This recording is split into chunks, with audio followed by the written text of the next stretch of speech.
First gentlelady from Connecticut is recognized. Mr. Speaker, I yield 1 minute to the gentleman from California, Mr. Khanna. Gentleman is recognized. Thank you, Mr. Speaker. I will vote no today on the $17 billion aid package, which provides a blank check to Netanyahu, Ben-Gvir, and the extreme right-wing government in Israel. How dare Ben-Gvir, Israel's national security minister, have the gall to criticize America while calling for the mass expulsion of Palestinians? I will vote no because this bill includes zero humanitarian aid while children are dying and 400,000 Gazans face famine. I will vote no because this bill undermines human rights and international law, ignoring the recent ICJ decision calling on Israel to do more to protect Palestinian civilians. I will vote no because it is painfully obvious to the entire world that what is needed today is a permanent ceasefire and a release of all hostages. There come moments in a nation's history when our actions reveal our values. This is such a moment. We must stand for stopping the bombing, for ending this brutal war, and for justice in the Middle East, with a Palestinian state with equal rights living side by side with Israel. Gentlelady from Connecticut reserves. Gentleman from California is recognized. Mr. Speaker, I reserve the balance of my time. Gentleman reserves.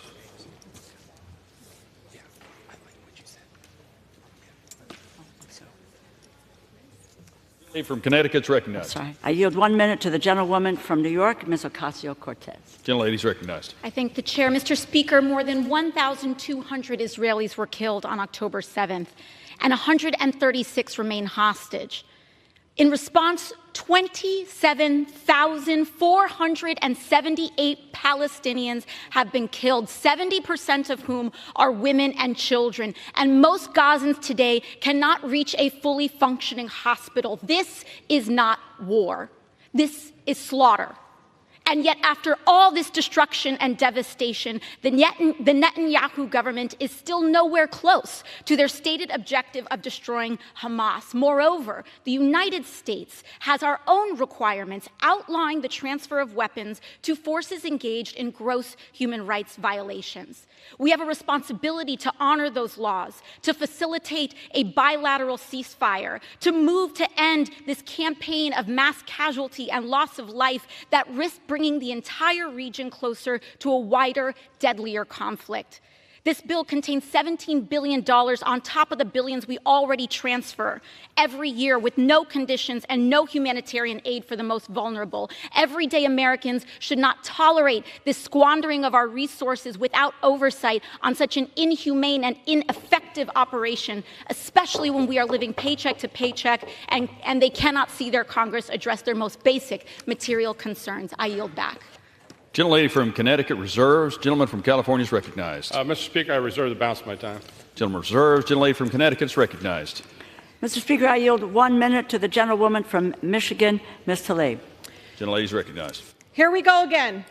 Sending $17.6 billion U.S. tax dollars with no conditions attached to Netanyahu's extremist government to drop more bombs on innocent Palestinians. The Israeli government has already killed 27,000 people. 11,500 of them were children. I'm tired of my colleagues coming to me whispering, I don't really like Netanyahu. Well, then why are we sending him billions of dollars with no conditions? He literally is telling us over and over again what his intention is. I'm tired of my colleagues coming and whispering to me, Rashida, I support two-state solution. Great. Then send money that conditions for a two-state solution, because Netanyahu has over and over again told us he never wants to see a Palestinian state.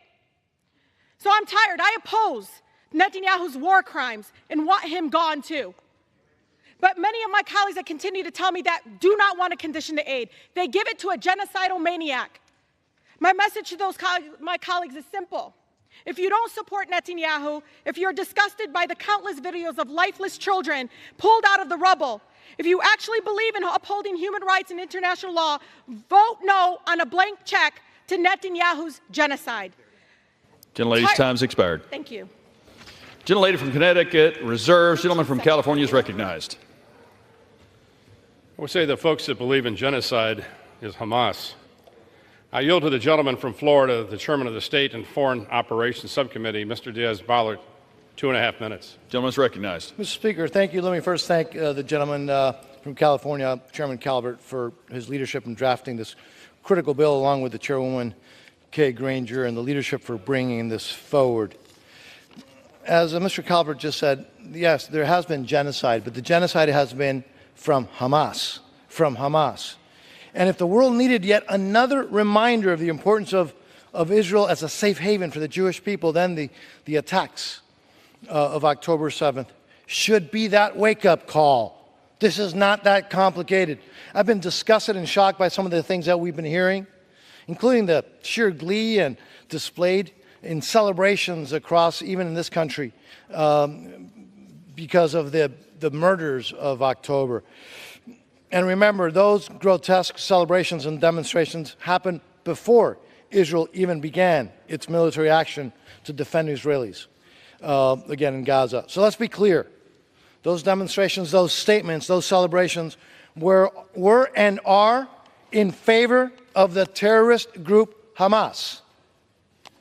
The despicable anti-Semitism, which has been dramatically increased since October 7th, that we've even seen here sometimes on this floor, has to be condemned and has to stop. Israel is on the front line in the battle against terrorism. The terrorism of Hamas, Hezbollah, ISIS, you name it, and all of those, they continue to await for an opportunity to strike at Israel, as they have, just like they want to strike here to the American people in the United States.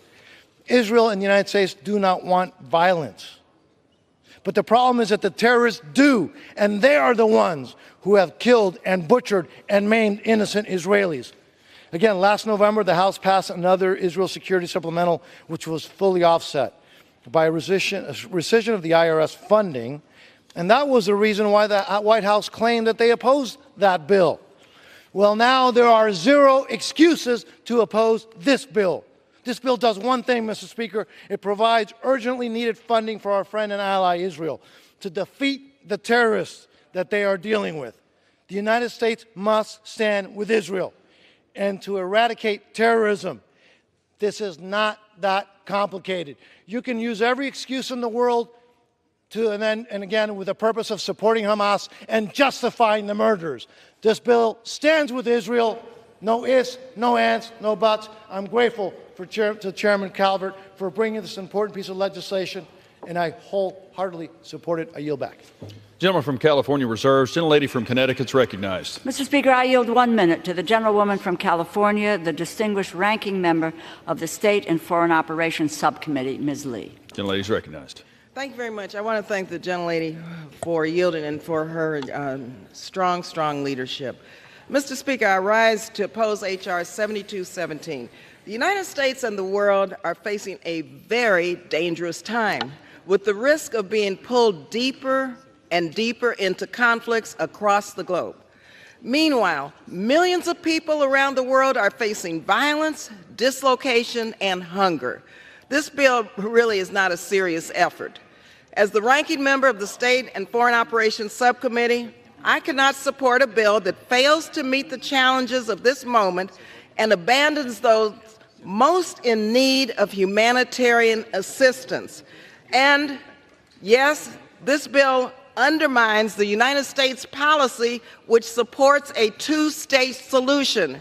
This bill is a blatant political stunt that is dead on arrival in the Senate. And so I urge my colleagues to oppose it. Thank you, and I yield the balance of my time. Gentlelady from Connecticut reserves. Yes. Gentleman from California is recognized. May I inquire how much time is left? Both sides. Gentleman from California has 30 seconds. Gentlelady from Connecticut has 2 minutes. Mr. Speaker has the right to close. Reserve the right to close. Gentlelady from Connecticut. Yes, reserve. I'm prepared to close. Gentleman from California reserves. Gentlelady from Connecticut is recognized. Okay, thank you. A short while ago, my colleague from Arkansas said it is our solemn duty to protect our allies. Indeed, it is our solemn duty to protect our allies. Our allies in this case are Israel, yes, and we support Israel. Our ally is Ukraine, and we need to continue to support Ukraine. Our ally is Taiwan, and we need to support Taiwan. We have a solemn duty, yes, to provide humanitarian assistance to innocent civilians. We have a solemn duty to protect our border. These are not the issues that are part of this bill. This bill does not meet those solemn obligations. My Republican colleagues do not want to help Ukraine or the Indo-Pacific and Taiwan. They do not want to address border security. They talked about border security as being the key to opening up the door to foreign assistance. They said it in the White House. The Speaker did that and now has walked away from it. It is really a political sham. They do not want to promote humanitarian assistance and leave millions of innocent civilians without food, shelter, clothing. In a conversation with the director of the World Food Organization, Cynthia McCain, she said, and I asked about Gaza, she said to me, Rosa, these people are starving. It is a famine. And I believe that is as well in this process of providing assistance to just Israel and not our other allies. They do hurt Israel and isolate Israel. It is time for my colleagues to be able to, on the other side of the aisle, to put our country and our national security ahead of partisan politics. What we should do is to vote this bill down. I yield back. Gentlelady from Connecticut yields. Gentleman from California is recognized. The gentlelady yields the balance of her time. Yes, sir. I'll close. The gentlelady is correct. This bill is not about Ukraine or Indo-PACOM or some other things that I would love to have some discussions about in the future. This is about Israel. And I think my friends on the other side of the aisle know I'm not a cynical person. I went about this. I've been in favor of moving an Israel bill for some time, and now is the time. I think it's just simply the right thing to do. And with that, let's pass this bill. Let's support Israel, and I yield back the balance of my time. Yields. The question is, will the House suspend the rules and pass the bill H.R. 7217? Those in favor say aye. Those opposed, no. In the opinion of the chair, 2/3 being in the affirmative, the rules are suspended, the bill is passed. Without objection, the motion to reconsider is... Mr. Speaker, purposes of the gentlelady from Connecticut. I ask for the yeas and nays. The yeas and nays are requested. Those favoring a vote by the yeas and nays will rise. A sufficient number having risen, the yeas and nays are ordered.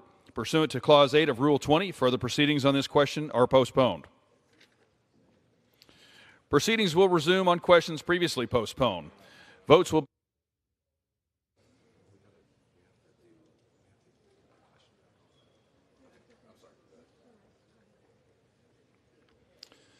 be taken in the following order. The motion to suspend the rules and pass H.R. 1727 if ordered. Adoption of House Resolution 863 if ordered. And the motion to suspend the rules and pass H.R. 7217. The first electronic vote will be conducted as a 15-minute vote.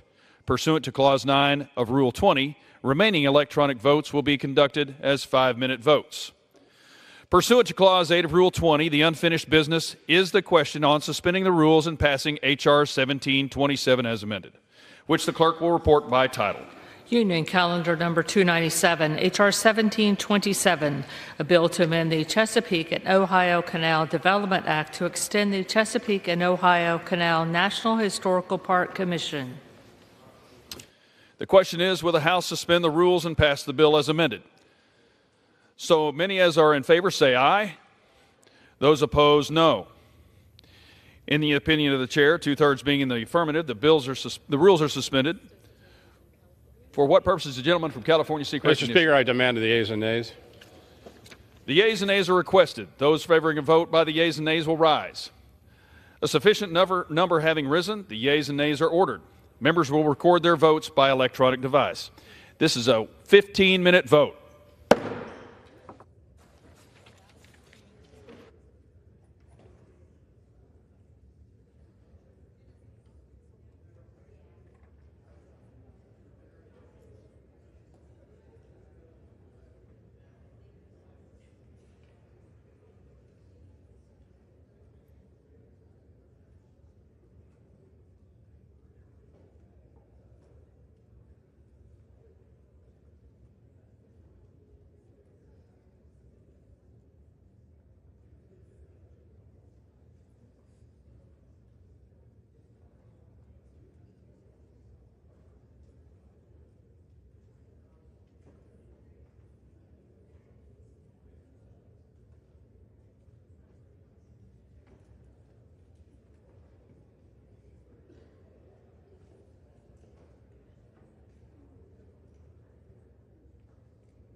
On this vote, the yeas are 427, the nays are 2, 2/3 being in the affirmative. The rules are suspended, the bill is passed, and without objection, the motion to reconsider is laid on the table. Pursuant to Clause 1C of Rule 19, further consideration of House Resolution 863 will now resume. The clerk will report the title. House Calendar Number 60, House Resolution 863, Resolution impeaching Alejandro Nicholas Mayorkas, Secretary of Homeland Security, for high crimes and misdemeanors. The question is on the adoption of the resolution. Those in favor say aye. Those opposed, no. The ayes have it. The resolution is agreed Mr. Speaker, to. on that, purposes, the gentleman from Mississippi seek recognition. Mr. Speaker, I request the yeas and nays. The yeas and nays are requested. Those favoring a vote by the yeas and nays will rise. A sufficient number having risen, the yeas and nays are ordered. Members will record their votes by electronic device. This will be a 5-minute vote.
On this vote, the yeas are 214 and the nays are 216.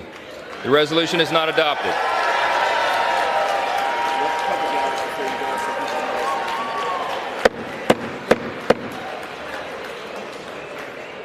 For what purpose does the gentleman from Utah seek recognition? Mr. Speaker, I have a motion at the desk.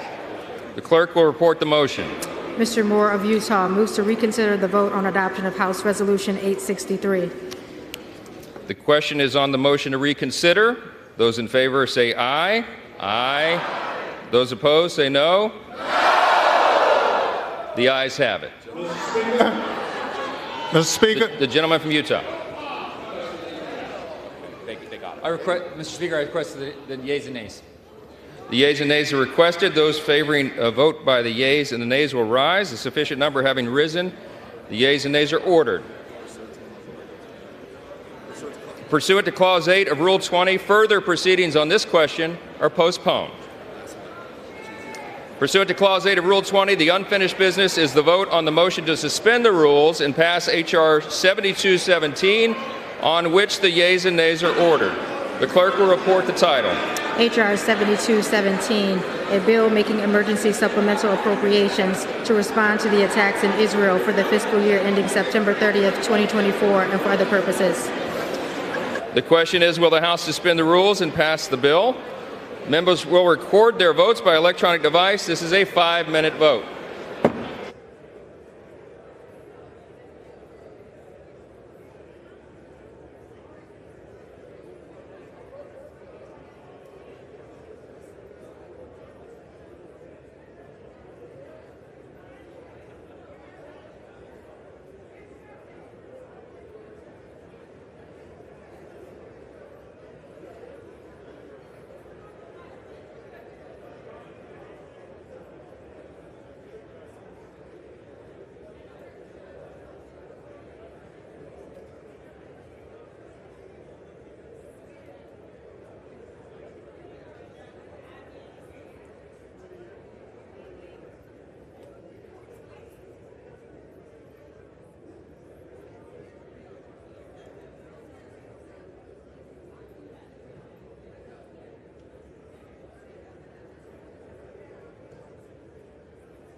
1 minute.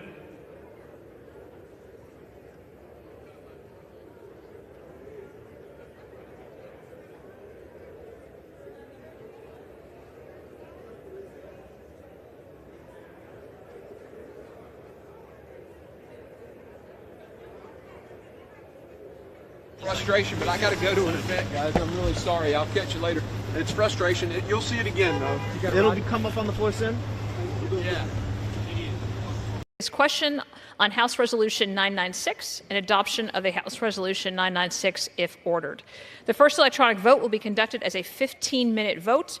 Pursuant to Clause 9 of Rule 20, remaining electronic votes will be conducted as 5-minute votes. Pursuant to Clause 8 of Rule 20, the unfinished business is the vote on ordering the previous question on House Resolution 996, on which the yeas and nays are ordered. The clerk will report the title of the resolution. House Calendar Number 62, House Resolution 996, Resolution providing for consideration of the resolution House Resolution 863, impeaching Alejandro Mayorkas, Secretary of Homeland Security, for high crimes and misdemeanors, and providing for consideration of the bill H.R. 485 to amend Title 11 of the Social Security Act to prohibit the use of quality adjusted life years and similar measures in coverage and payment determinations under federal health care programs.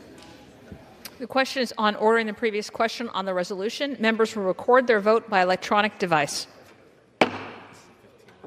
This is a 15-minute vote.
Have all members voted?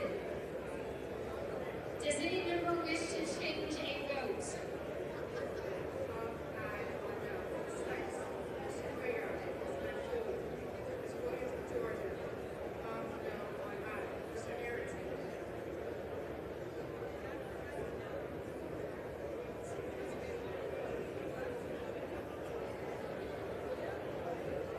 On this vote, the yeas are 215, the nays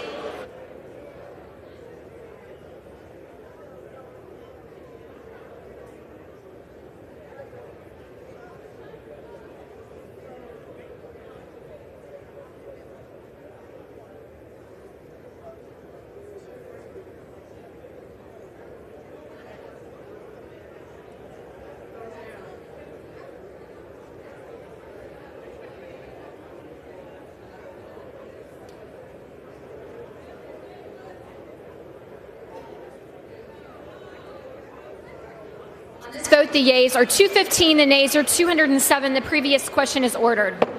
The question is on the adoption of the resolution. Those in favor say aye. Those opposed say no. In the opinion of the chair, the ayes have it. Madam Speaker. For what purpose does the gentleman from Massachusetts seek recognition? I ask for a recorded vote, please. Recorded vote has been requested. Those favoring a recorded vote will rise. A sufficient number having risen, a recorded vote is ordered. Members will record their votes by electronic device. This is a 5-minute vote.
Two minutes remaining in this vote.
30 seconds.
Have all members voted? Does any member wish to change the vote? Aye or no is ordered.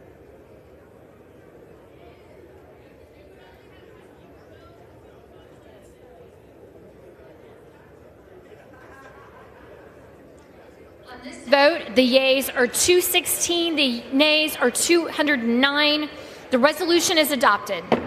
Without objection, the motion to reconsider is laid on the table.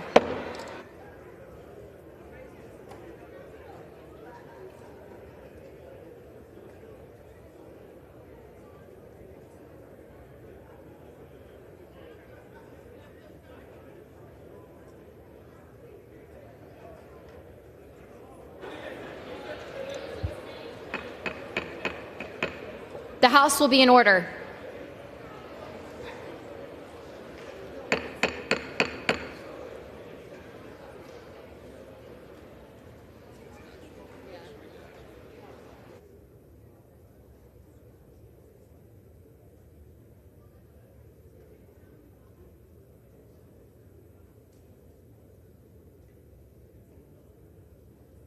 Please take your seats or take your conversations outside. The House will come to order.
The House will be in order.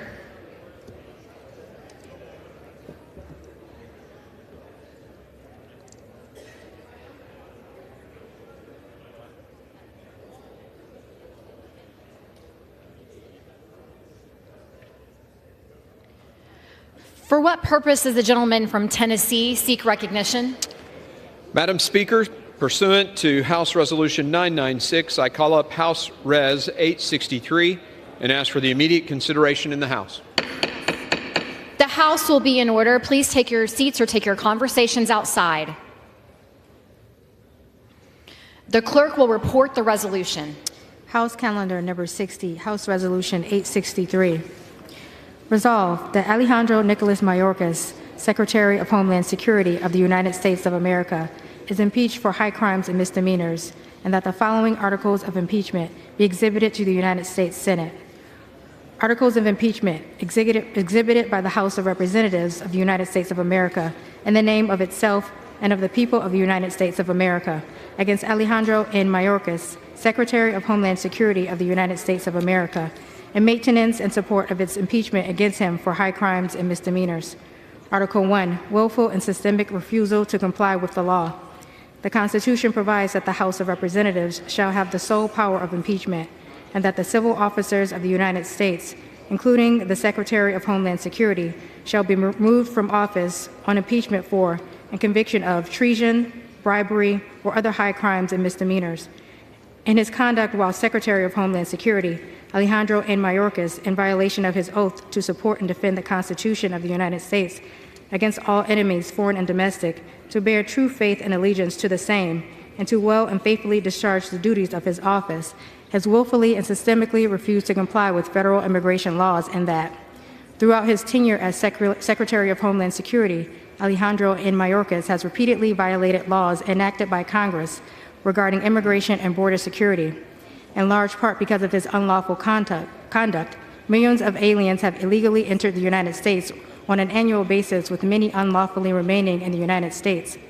His refusal to obey the law is not only an offense against the separation of powers in the Constitution of the United States, it also threatens our national security and has had a dire impact on communities across the country.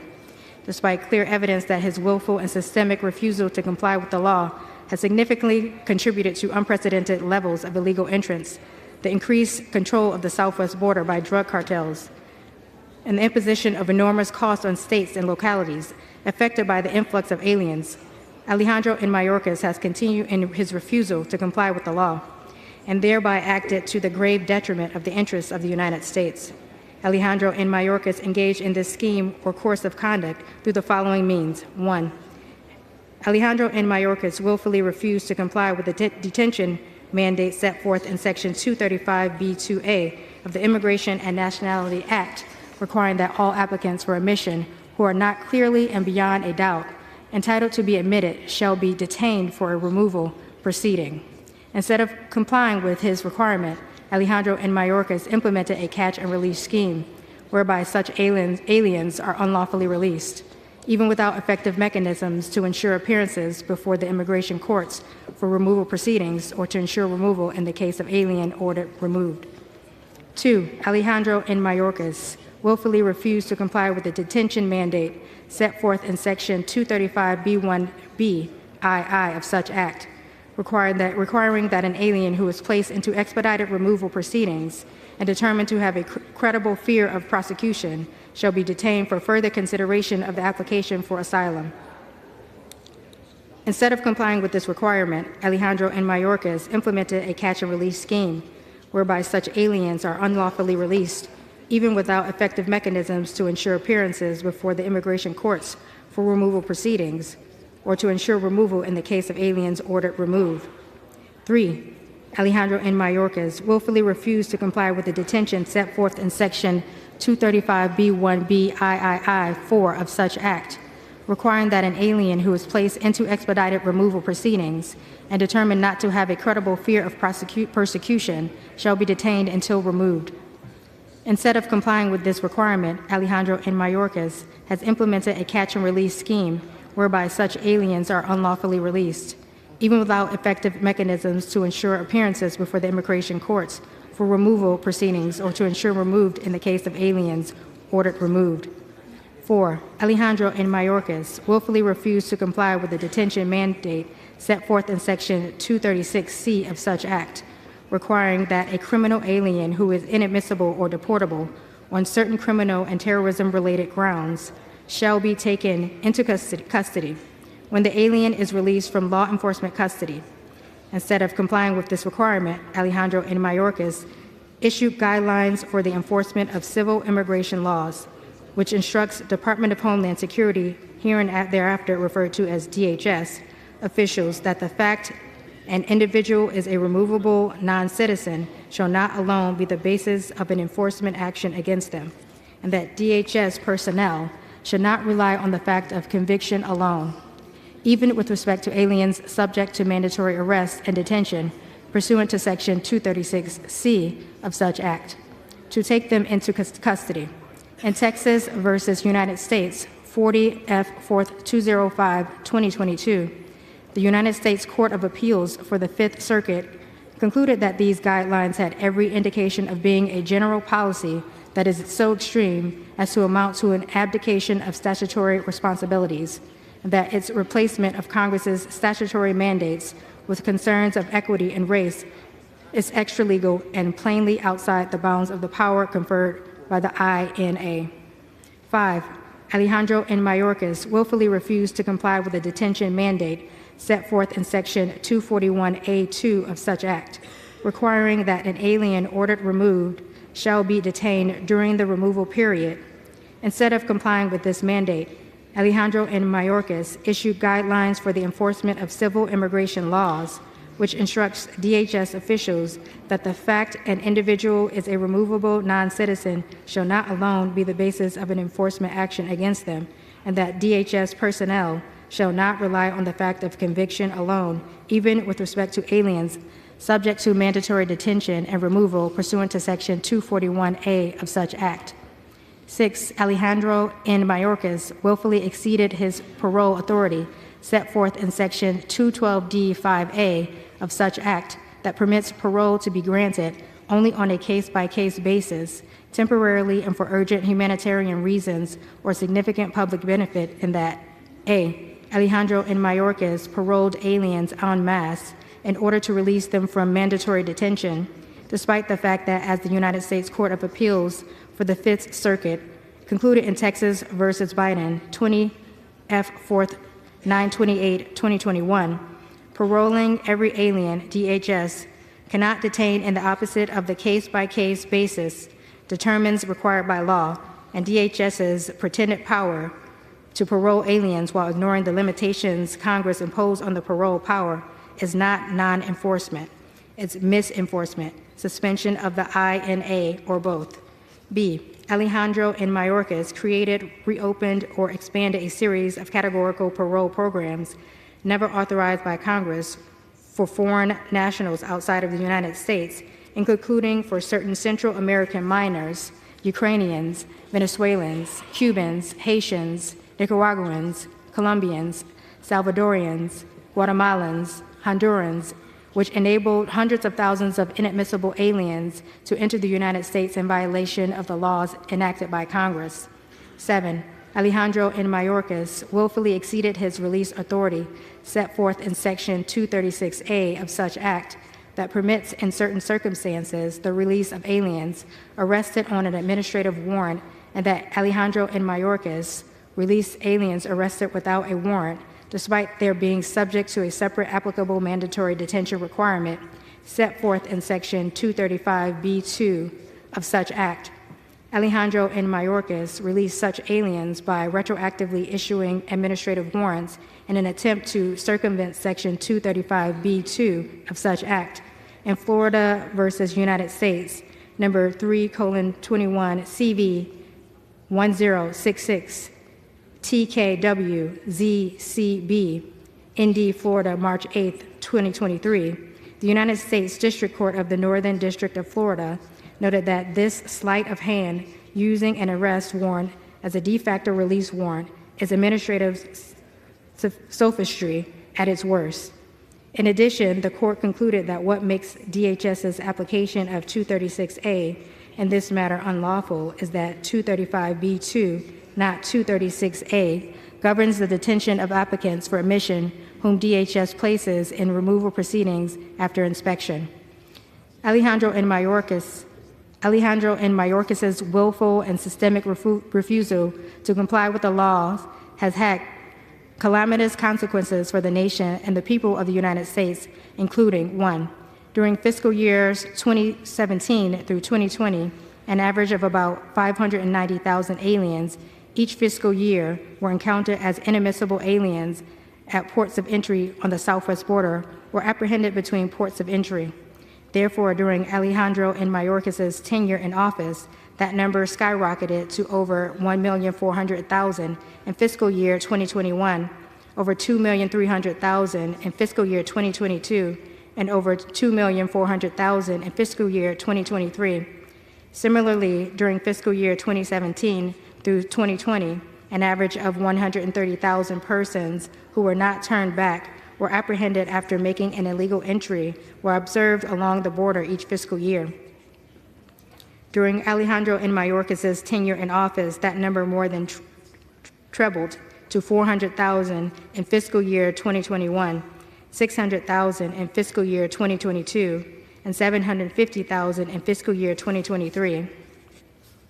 2. American communities, both along the southwest border and across the United States, have been devastated by the dramatic growth in illegal entries, the number of aliens unlawfully present, and substantial rise in the number of aliens unlawfully granted parole, creating a fiscal and humanitarian crisis and dramatically degrading the quality of life of the residents of those communities.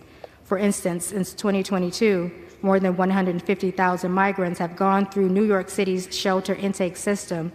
Indeed, the mayor of New York City has said that we are past our breaking point and that this issue will destroy New York City. In fiscal year 2023, New York City spent $1,450,000,000 addressing Alejandro N. Mayorkas' migrant crisis, and city officials fear it will spend another $12 billion over the following 3 fiscal years, causing painful budget cuts in important city services. 3. Alejandro N. Mayorkas' unlawful mass release of apprehended aliens and unlawful mass grant of categorical parole to aliens have enticed an increasing number of aliens to make the dangerous journey to our southwest border. Consequently, according to the United Nations International Organization for Migration, the number of migrants intending to illegally cross our border who have perished along the way, either en route to the United States or at the border, almost doubled during the tenure of Alejandro N. Mayorkas as Secretary of Homeland Security, from an average of about 700 a year during the fiscal years 2017 through 2020 to an average of about 1,300 a year during fiscal years 2021 through 2023.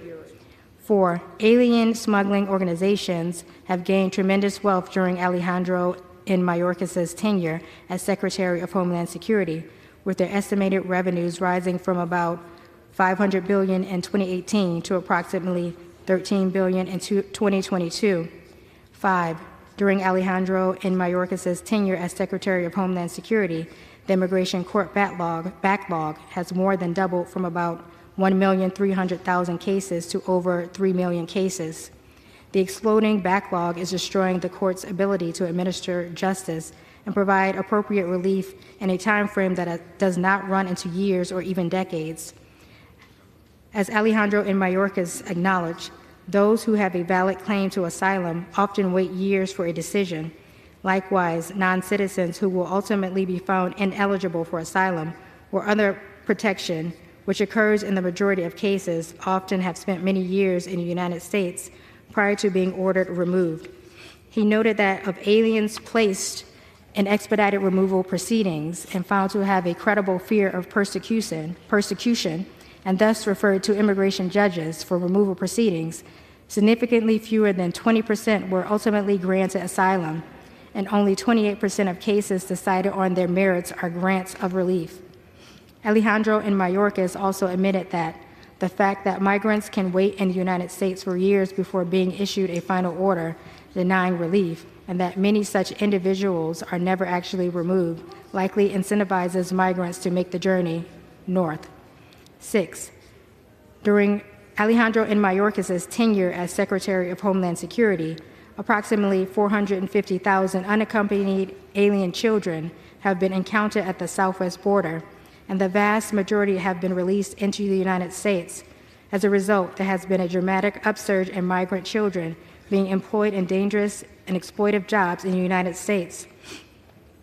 7. Alejandro Mayorkas' failure to enforce the law, drawing millions of illegal aliens to the southwest border, has led to the reassignment of U.S. Border Patrol agents from protecting the border from illicit drug trafficking to processing illegal aliens for release.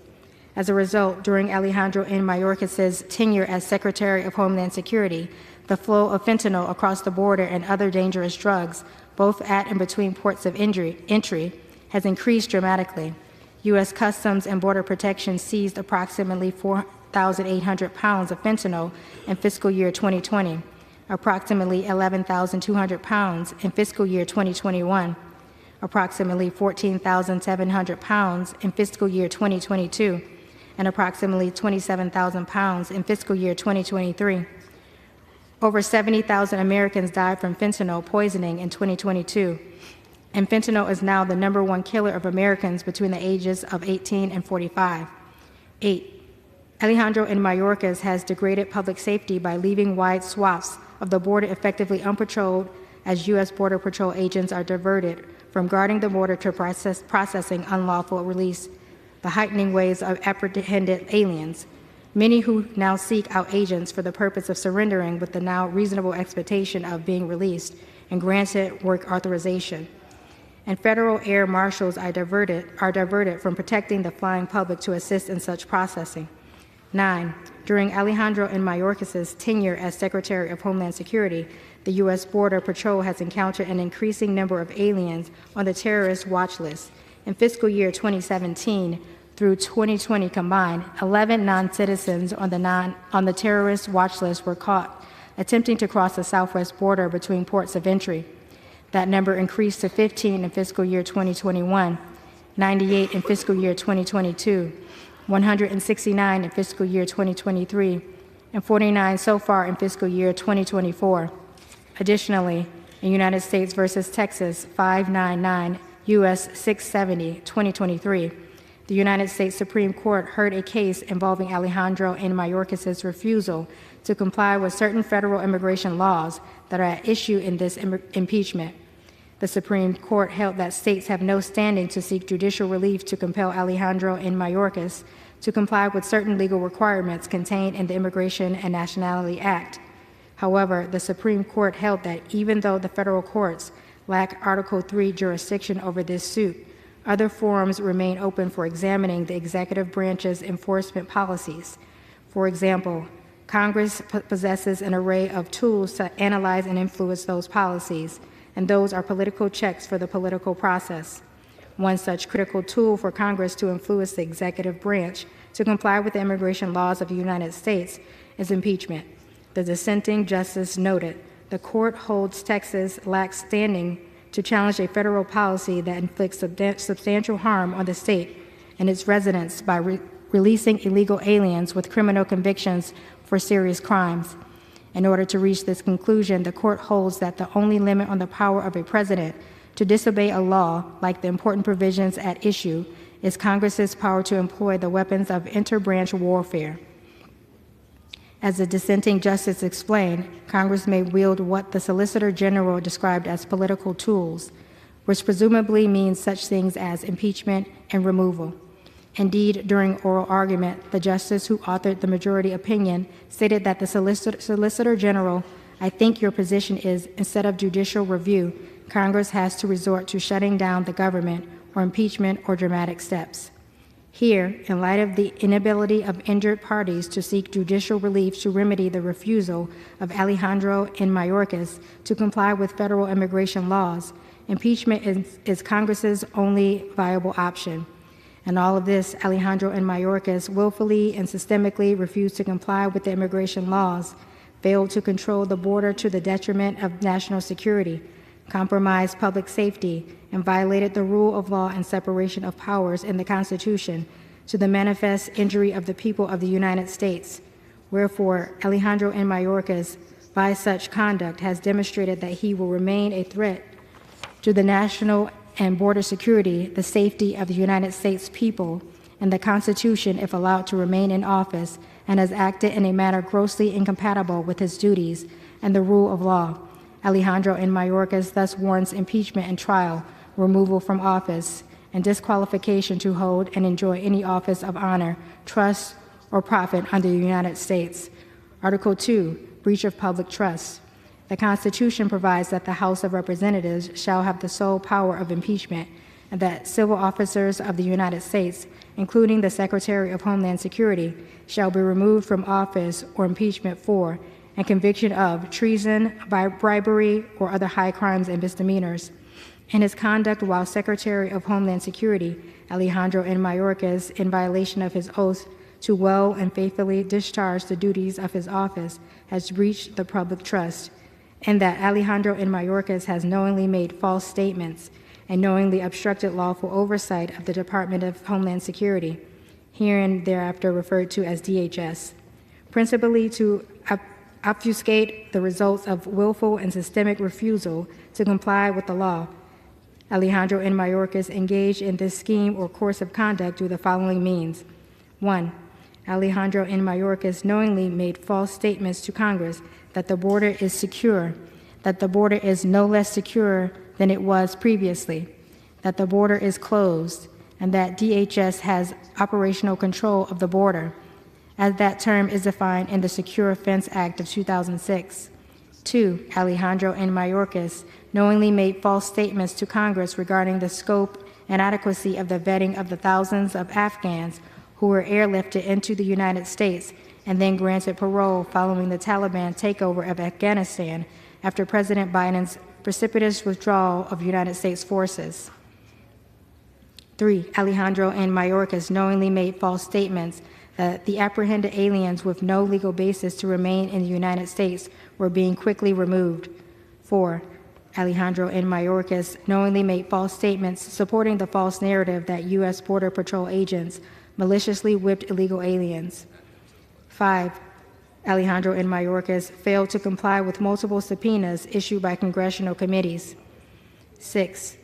Alejandro N. Mayorkas delayed or denied access of DHS Office of Inspector General, hereinafter referred to as OIG, to DHS records and information hampering OIG's ability to effectively perform its vital investigations, audits, inspections, and other reviews of agency programs and operations to satisfy the OIG's obligations under Section 402B of Title V, United States Code, in part to Congress. Additionally, in his conduct while Secretary of Homeland Security, Alejandro N. Mayorkas has breached the public trust by his willful refusal to fulfill his statutory duty to control and guard the boundaries and borders of the United States against the illegal entry of aliens, as set forth in Section 103A5 of the Immigration and Nationality Act. Alejandro N. Mayorkas inherited what his first chief of the U.S. Border Patrol called arguably the most effective border security in our nation's history.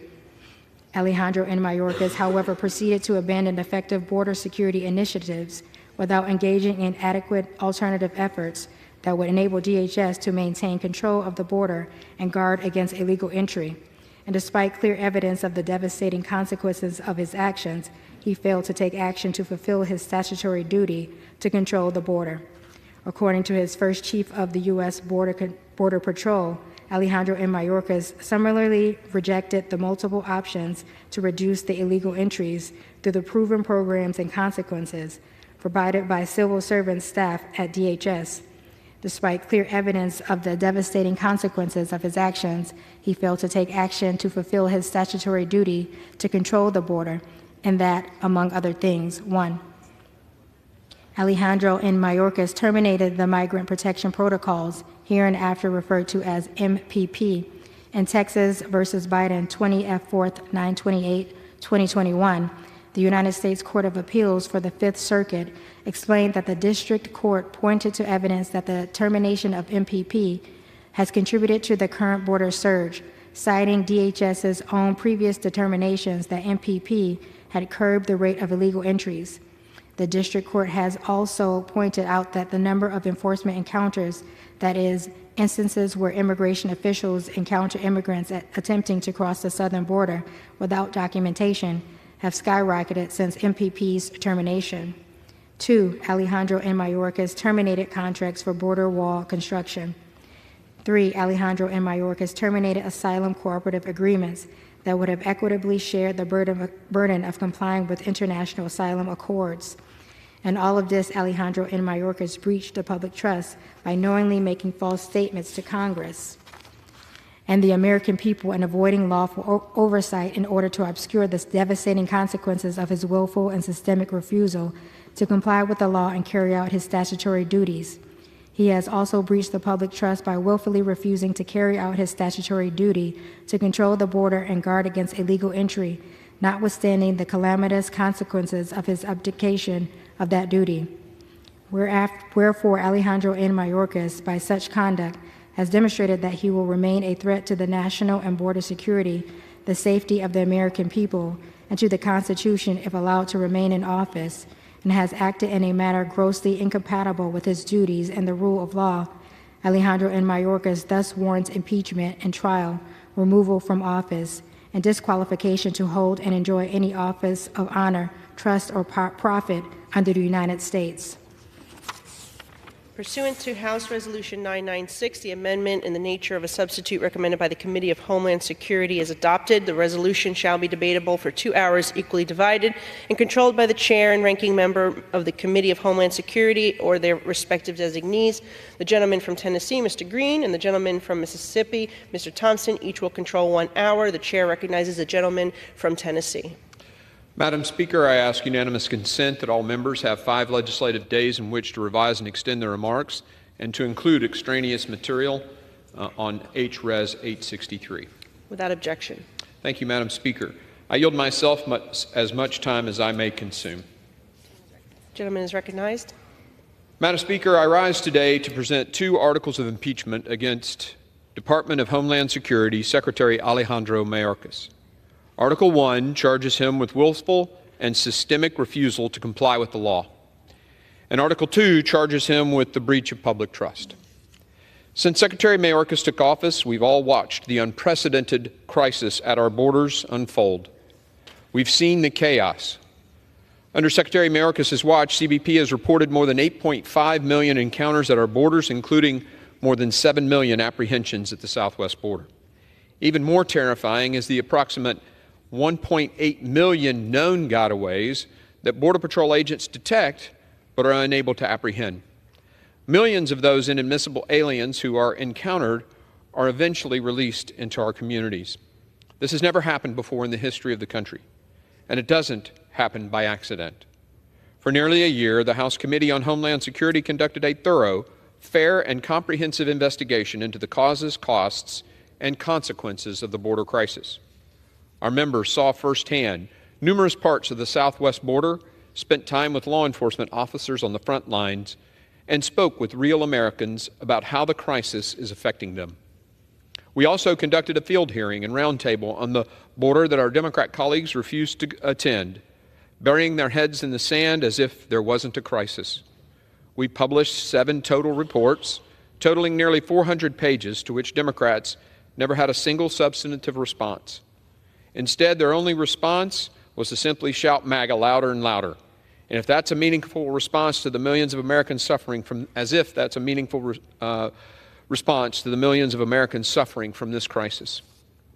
We held many hearings at the subcommittee and full committee level, and we heard from a variety of witnesses, including former senior DHS enforcement officials, state attorneys general, and victims who've been impacted by Secretary Mayorkas' border crisis. Democrats consistently claimed these hearings were a waste of time. Tell that to the families of 150,000 Americans who died from fentanyl poisoning in 2021 and 22 alone. Throughout this investigation, our subsequent impeachment proceedings, we found that Secretary Mayorkas' willful and systemic refusal to comply with the law and his breach of public trust are responsible for this historic crisis.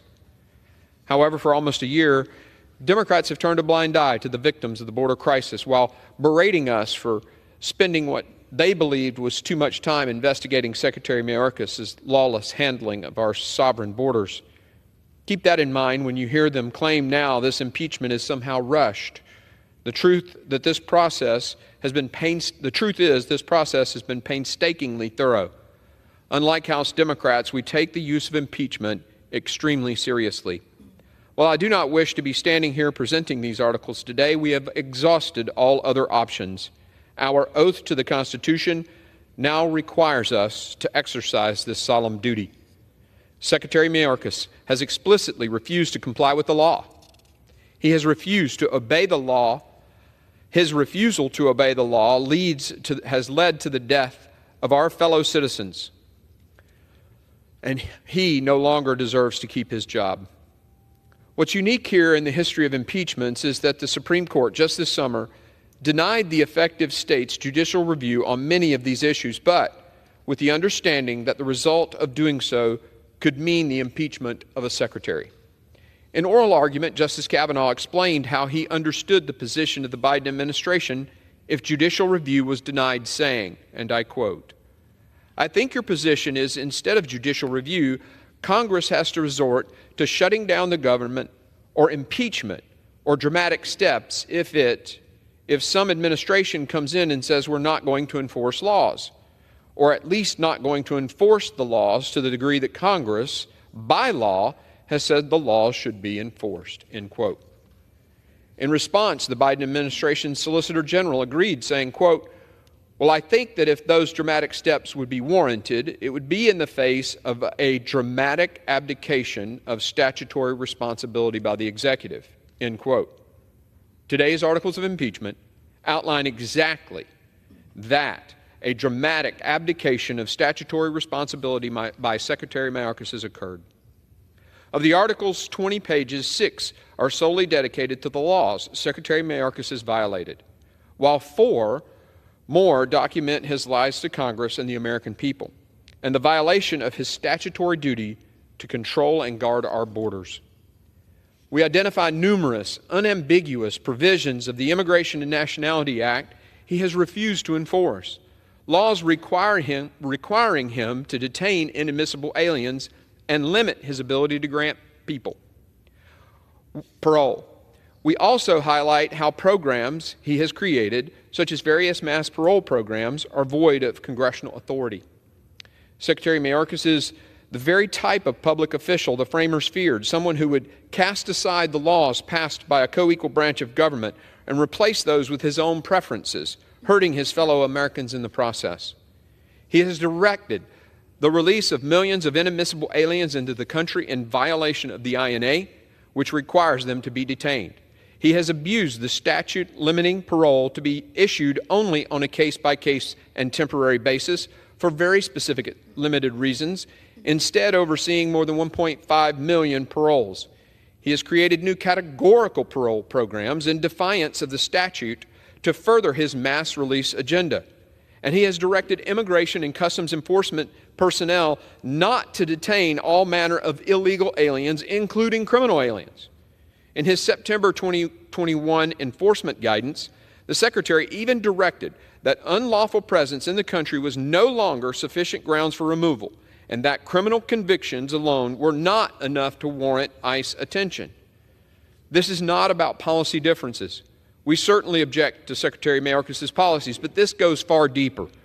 According to the Democrat-led committees that investigated Iran-Contra, quote, "Government officials must observe the law, even when they disagree with it," end quote. Or when they think that, quote, "Congress is to blame for passing laws that run counter to administration policy," end quote. Again, we're here because our oath and our duty compel us to be here. The actions and decisions of Secretary Mayorkas have left us with no other option than to proceed with articles of impeachment. That is why we must remove him from office. The time for accountability is now.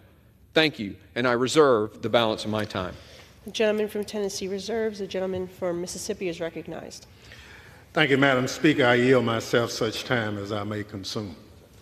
The gentleman is recognized. Madam Speaker, I rise in strong opposition to House Resolution 863 and the Republican sham impeachment of Secretary Alejandro Mayorkas. Madam Speaker, what is happening here today is a travesty. It's an affront to the United States Constitution. It will do nothing to solve challenges at our border, and it's a baseless attack on a dedicated public servant. Republican members of Congress sworn to support and defend the Constitution are rejecting the framers' intent and over 2 centuries of precedent in favor of a politically motivated sham impeachment. Republicans have failed to make a constitutional viable case against impeachment. Neither of the impeachment charges in H.Res. 863 are a high crime and misdemeanor under Article 2 of the Constitution. Impeachment over mere policy disputes was deliberately rejected by the framers, and those disputes are best settled in our court system. In fact, the policy disputes identified in the articles of impeachment have already been addressed by the courts. The courts have either decided in the Biden administration's favor, or the disputes are still working their way through the system. Republicans are trying to relitigate court decisions through a sham impeachment, but the Constitution doesn't allow that. Constitutional experts testified before the Committee on Homeland Security that for a breach of public trust to rise to a high crime and misdemeanor, it would require conduct intended to serve an official's own benefit or the benefit of a foreign power. Secretary Mayorkas has done nothing of the sort. Republicans have misrepresented the law and Secretary Mayorkas' record to justify this sham impeachment. Secretary Mayorkas has served our country honorably over 30 years as a prosecutor and in leadership roles at the Department of Homeland Security. He's been a tireless advocate for the more than 260,000 DHS employees working to secure the homeland every day. He's leveraged all the authorities at his disposal while using every resource provided by Congress to secure the border. Under Secretary Mayorkas' leadership, DHS removed record levels of migrants from the U.S., detained even more people than Congress had provided funding for, and prevented record levels of fentanyl from entering our communities. If House Republicans were serious about improving conditions along the border, they would provide the department the funding necessary to do so. They have not. At every opportunity, Republicans have refused to provide resources to the Department of Homeland Security. If House Republicans were serious about improving conditions at the border, they would support the bipartisan Senate border bill. They have not. Republicans take their orders from Donald Trump, and he told them to reject the Senate bill. Republicans have been trying to kill the bill before they even knew what was in it. The Republican majority is running a do-nothing Congress. This sham impeachment effort isn't really about border security. It will do nothing to solve the border challenges we face. The truth is, the extreme mega Republicans running the House of Representatives don't want solutions. They want a political issue. House Republicans want to distort the Constitution and the Secretary's record to cover up their inability and unwillingness to work with Democrats to strengthen border security. It's about Republican politics and subversion of the Constitution. Bipartisan constitutional law and impeachment experts agree the Secretary has not committed an impeachable offense. Former Secretary of Homeland Security Michael Chertoff agrees, and even some of my Republican colleagues here in the House agree. The gentleman from California, Mr. McClintock, said in a memorandum to House Republican colleagues, and I quote, "Problem is that the impeachment articles fail to identify an impeachable crime," unquote. The gentleman from California is right. I suspect some of his Republican colleagues agree, even if they won't admit it. Secretary Mayorkas has faithfully implemented the administration's border policies consistent with the funding Congress has provided, just like every other Secretary of Homeland Security before him, Democrat or Republican. During consideration in the Homeland Security Committee last week, Republicans improperly shut down the markup and blocked Democrats from offering amendments to the resolution. Republicans couldn't bear to consider amendments to their poorly drafted articles of impeachment. They silenced Democrats who attempted to inject a dose of reality into the chaotic proceedings. Yesterday, before the Rules Committee, Republicans again failed to make their case, relying on partisan rhetoric and obvious misinformation before neither the law nor the facts are on their side. The truth is, Republicans' actions show they don't have faith in their own case against the Secretary. That's why they lack the courage of their convictions to see their markup to an end. This nonsense has to stop, and it should stop here. Republicans need to start doing their work Americans sent them here to do. Madam Speaker, I urge my colleagues to honor their oath to the Constitution, listen to the constitutional experts, listen to your own Republican colleagues who know H.Res. 863 is baseless. Drop this sham impeachment. I reserve the balance of my time. Gentleman reserves. The gentleman from Tennessee is recognized. Madam Speaker, I yield 3 minutes to the gentlelady from Georgia, Mrs. Green. Gentlewoman is recognized for 3 minutes. I thank the chairman. Madam Speaker, I rise in strong support of H.Res. 863, impeaching Secretary Alejandro Mayorkas. Alejandro Mayorkas is guilty of aiding and abetting the complete invasion of our country by criminals, gang members, terrorists, murderers, rapists, and over 10 million people from over 160 countries into American communities all across the United States. His willful refusal to secure the border has bankrupted communities, closed down U.S. schools that our children attend, drowned hospitals, and incapacitated law enforcement while empowering criminal cartels and illegal aliens. My Democrat colleagues argue that one cannot be impeached over policy differences. Well, I argue that breaking our laws is more than just policy differences. 300 dead Americans every day from fentanyl poisoning is more than just a policy difference, it's murder. Today in my own office, narcotics law enforcement officers from Georgia told me that 7 out of 10 Oxycontins or Percocets sold on the street are laced with fentanyl, and that comes directly across the border from Mexico.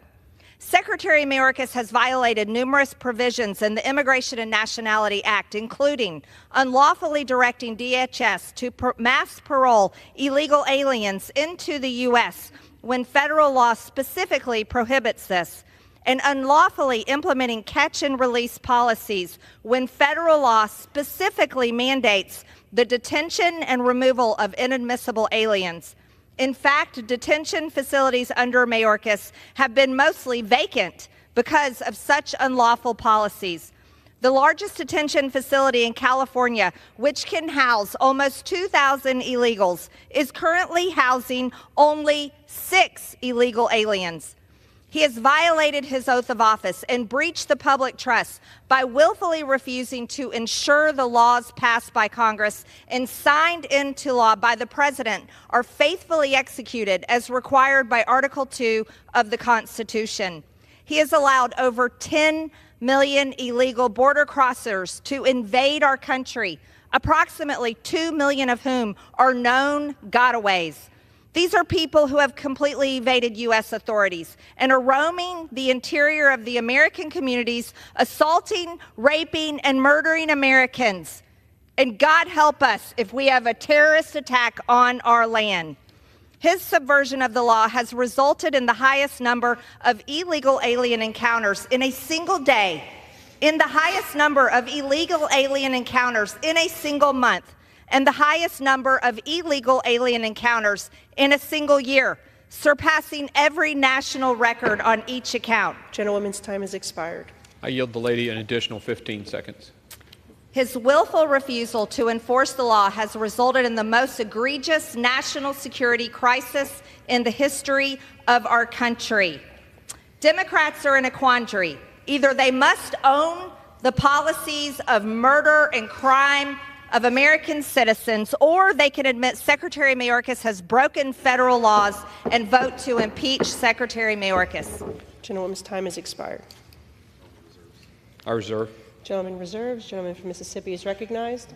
Thank you, Madam Speaker. Though she sits on the Homeland Security Committee, Representative Margaret Taylor Greene has raised doubts about 9/11 to the false assertion that 9/11 was done by our own government. She said that's all true. She also thinks Jewish space lasers cause wildfires. She fundraises off defunding the FBI. She's a person whose advice Republicans are taking today on this impeachment. I now yield 1 minute to the gentleman from California, Mr. Schiff. The gentleman is recognized. Welcome, my colleagues, to another week of Impeachment Unlimited. Having no legislative accomplishments to show for their 14 months in power, Republicans are voting on yet another pointless resolution. Unable to provide any evidence against President Biden, they have now decided to impeach someone else instead. We have serious challenges at the border, no one denies that, but these are not serious people. By this standard put forward by this hapless majority, every single DHS secretary would have been impeached. This is a policy and political dispute, not a high crime or misdemeanor. When an administration official tries to extort a foreign leader into helping them cheat in an election or leads an insurrection against our government, then impeach them. But until then, stop wasting everyone's time. I've known Ale Mayorkas since we were prosecutors together. He is a person of great integrity and devotion to this country. This impeachment is baseless, it is unconstitutional, and it should be defeated. I yield back. Gentleman reserves. Yes. Gentleman from Tennessee recognized. Madam Speaker, I yield 3 minutes to the gentleman from Texas, Mr. McCall. Gentleman is recognized. Thank you, Mr. Chairman. Thank you, Madam Speaker. Secretary Mayorkas took an oath to protect our nation from all enemies, foreign and domestic. He has violated that oath and the public trust.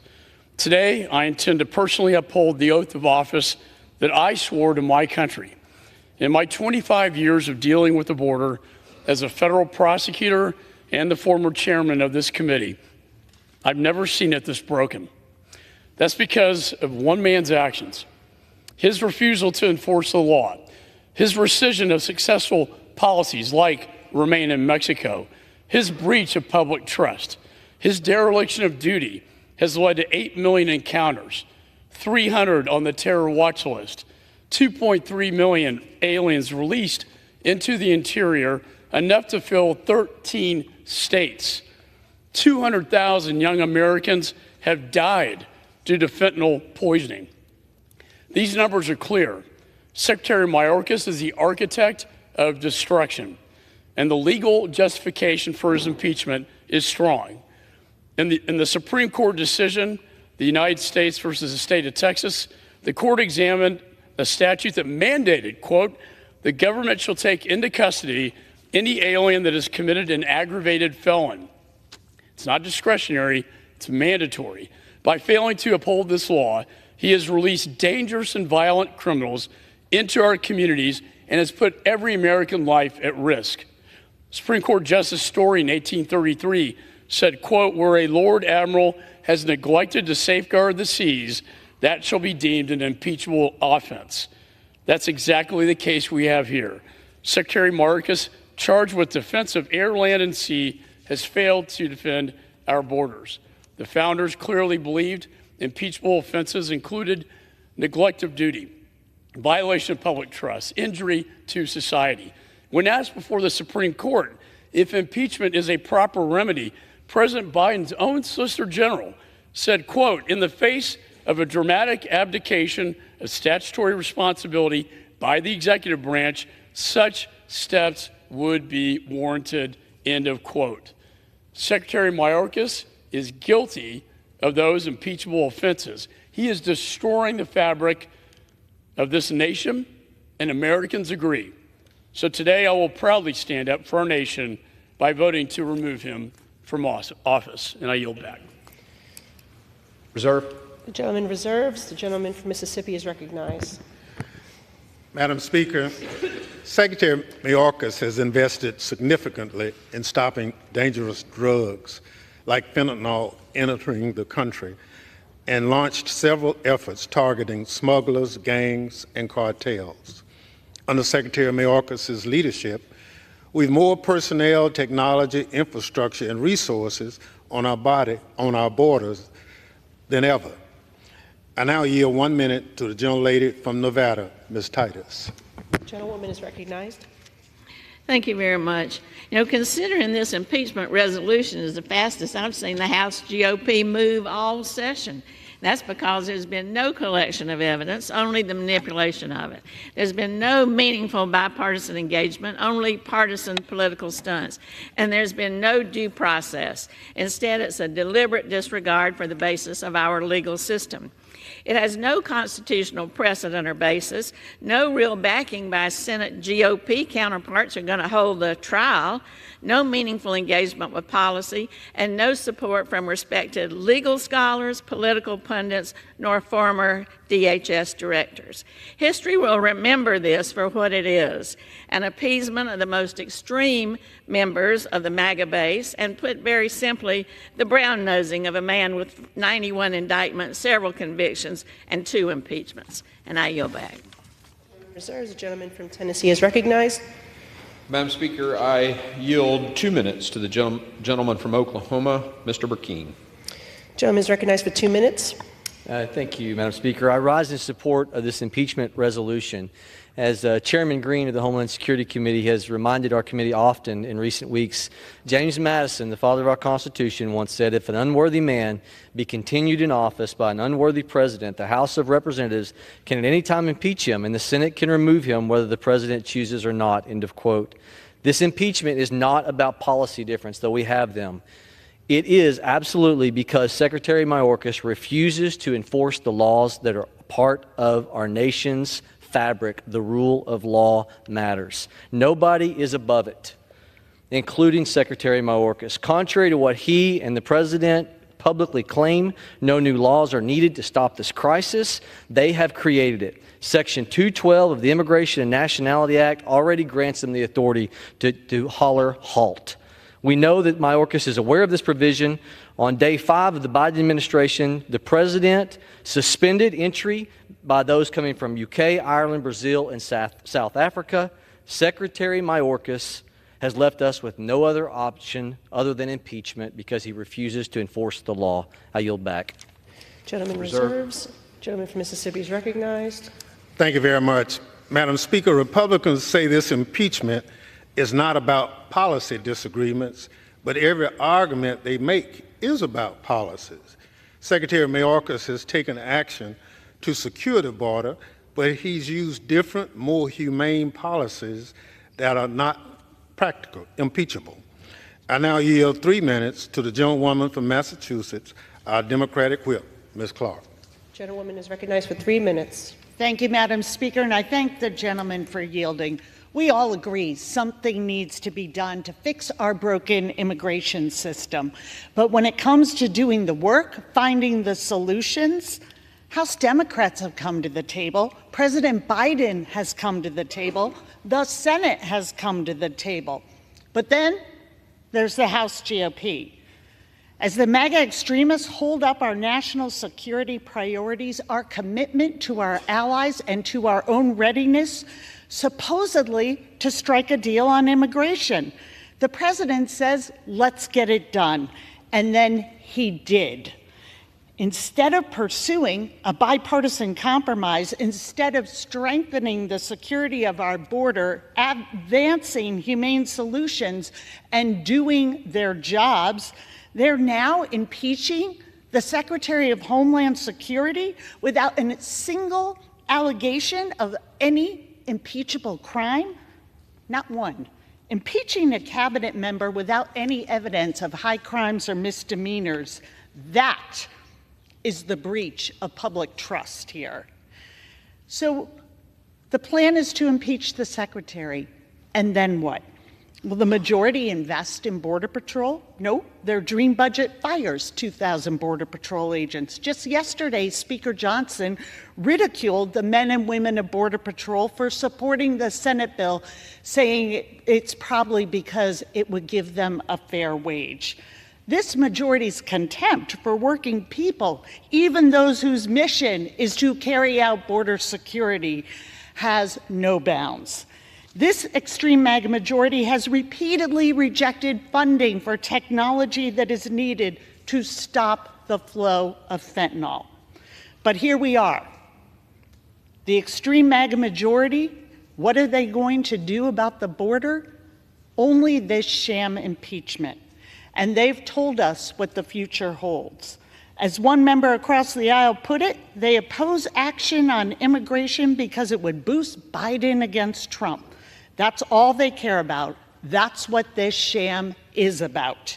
Choosing extremism over country, stunts over solutions, and politics over people. That is a breach of trust we all must reject. I yield back. Gentleman reserves. The gentleman from Tennessee is recognized. Madam Speaker, I yield 2 minutes to the gentlelady from Florida, Ms. Lee. Madam Speaker, I rise today in support of the resolution to impeach Secretary Alejandro Mayorkas. We are here today to address one of the most serious responsibilities that we can undertake as Congress, the impeachment of Secretary Alejandro Mayorkas. The Committee on Homeland Security has worked diligently to investigate and to consider the causes and the consequences of the catastrophe at our southern border. And it has concluded that it is necessary and appropriate to pursue this impeachment. Since President Biden and Secretary Mayorkas took office, there have been over 8.3 illegal crossings nationwide. We have seen the devastating effects of human trafficking, of fentanyl trafficking, and what happens when we cede operational control of our southern border to the Mexican drug cartel. Secretary Mayorkas has refused to enforce the duly enacted laws passed by this Congress. By doing so, he has endangered our homeland, a direct violation of his oath of office. Even in the face of irrefutable evidence to the contrary, he has given false testimony to Congress, claiming that the border is secure. And he has defied court orders ordering the Secretary to abandon the illegal programs and policies that it has implemented which incentivize illegal immigration. House Republicans know that border security is national security, and the crisis at our border is a critical threat to national security and the safety of the American people. Secretary Mayorkas has willfully and deliberately refused to uphold the laws of the United States. He has violated his oath of office, and he has breached the public trust. Congress has a constitutional duty to secure our border and to ensure our communities are safe. We cannot allow an executive branch agency head to defy the lawful authority of Congress and of the courts in pursuit of policies that are contrary to law and endangering Americans. And that is why Secretary Mayorkas must be impeached. Thank you, and I yield back. Gentleman reserves. The gentleman from Mississippi is recognized. Thank you very much. Madam Speaker, the border is not open. In fact, under Secretary Mayorkas' leadership, this administration has removed, returned, or expelled more migrants in 3 years than the Trump administration did in 4 years. With that, I now yield 2 minutes to the gentleman from California, Mr. Correa, the ranking member on our Border Subcommittee. Gentleman is recognized for 2 minutes. And thank you, Madam Speaker. We have something in common with my colleagues on the other side of the aisle.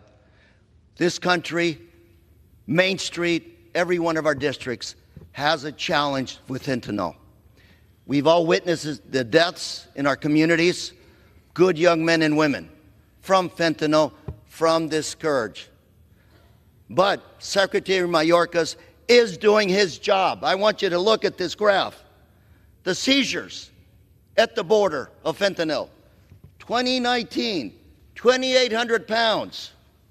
2023, 27,000 pounds of fentanyl seized.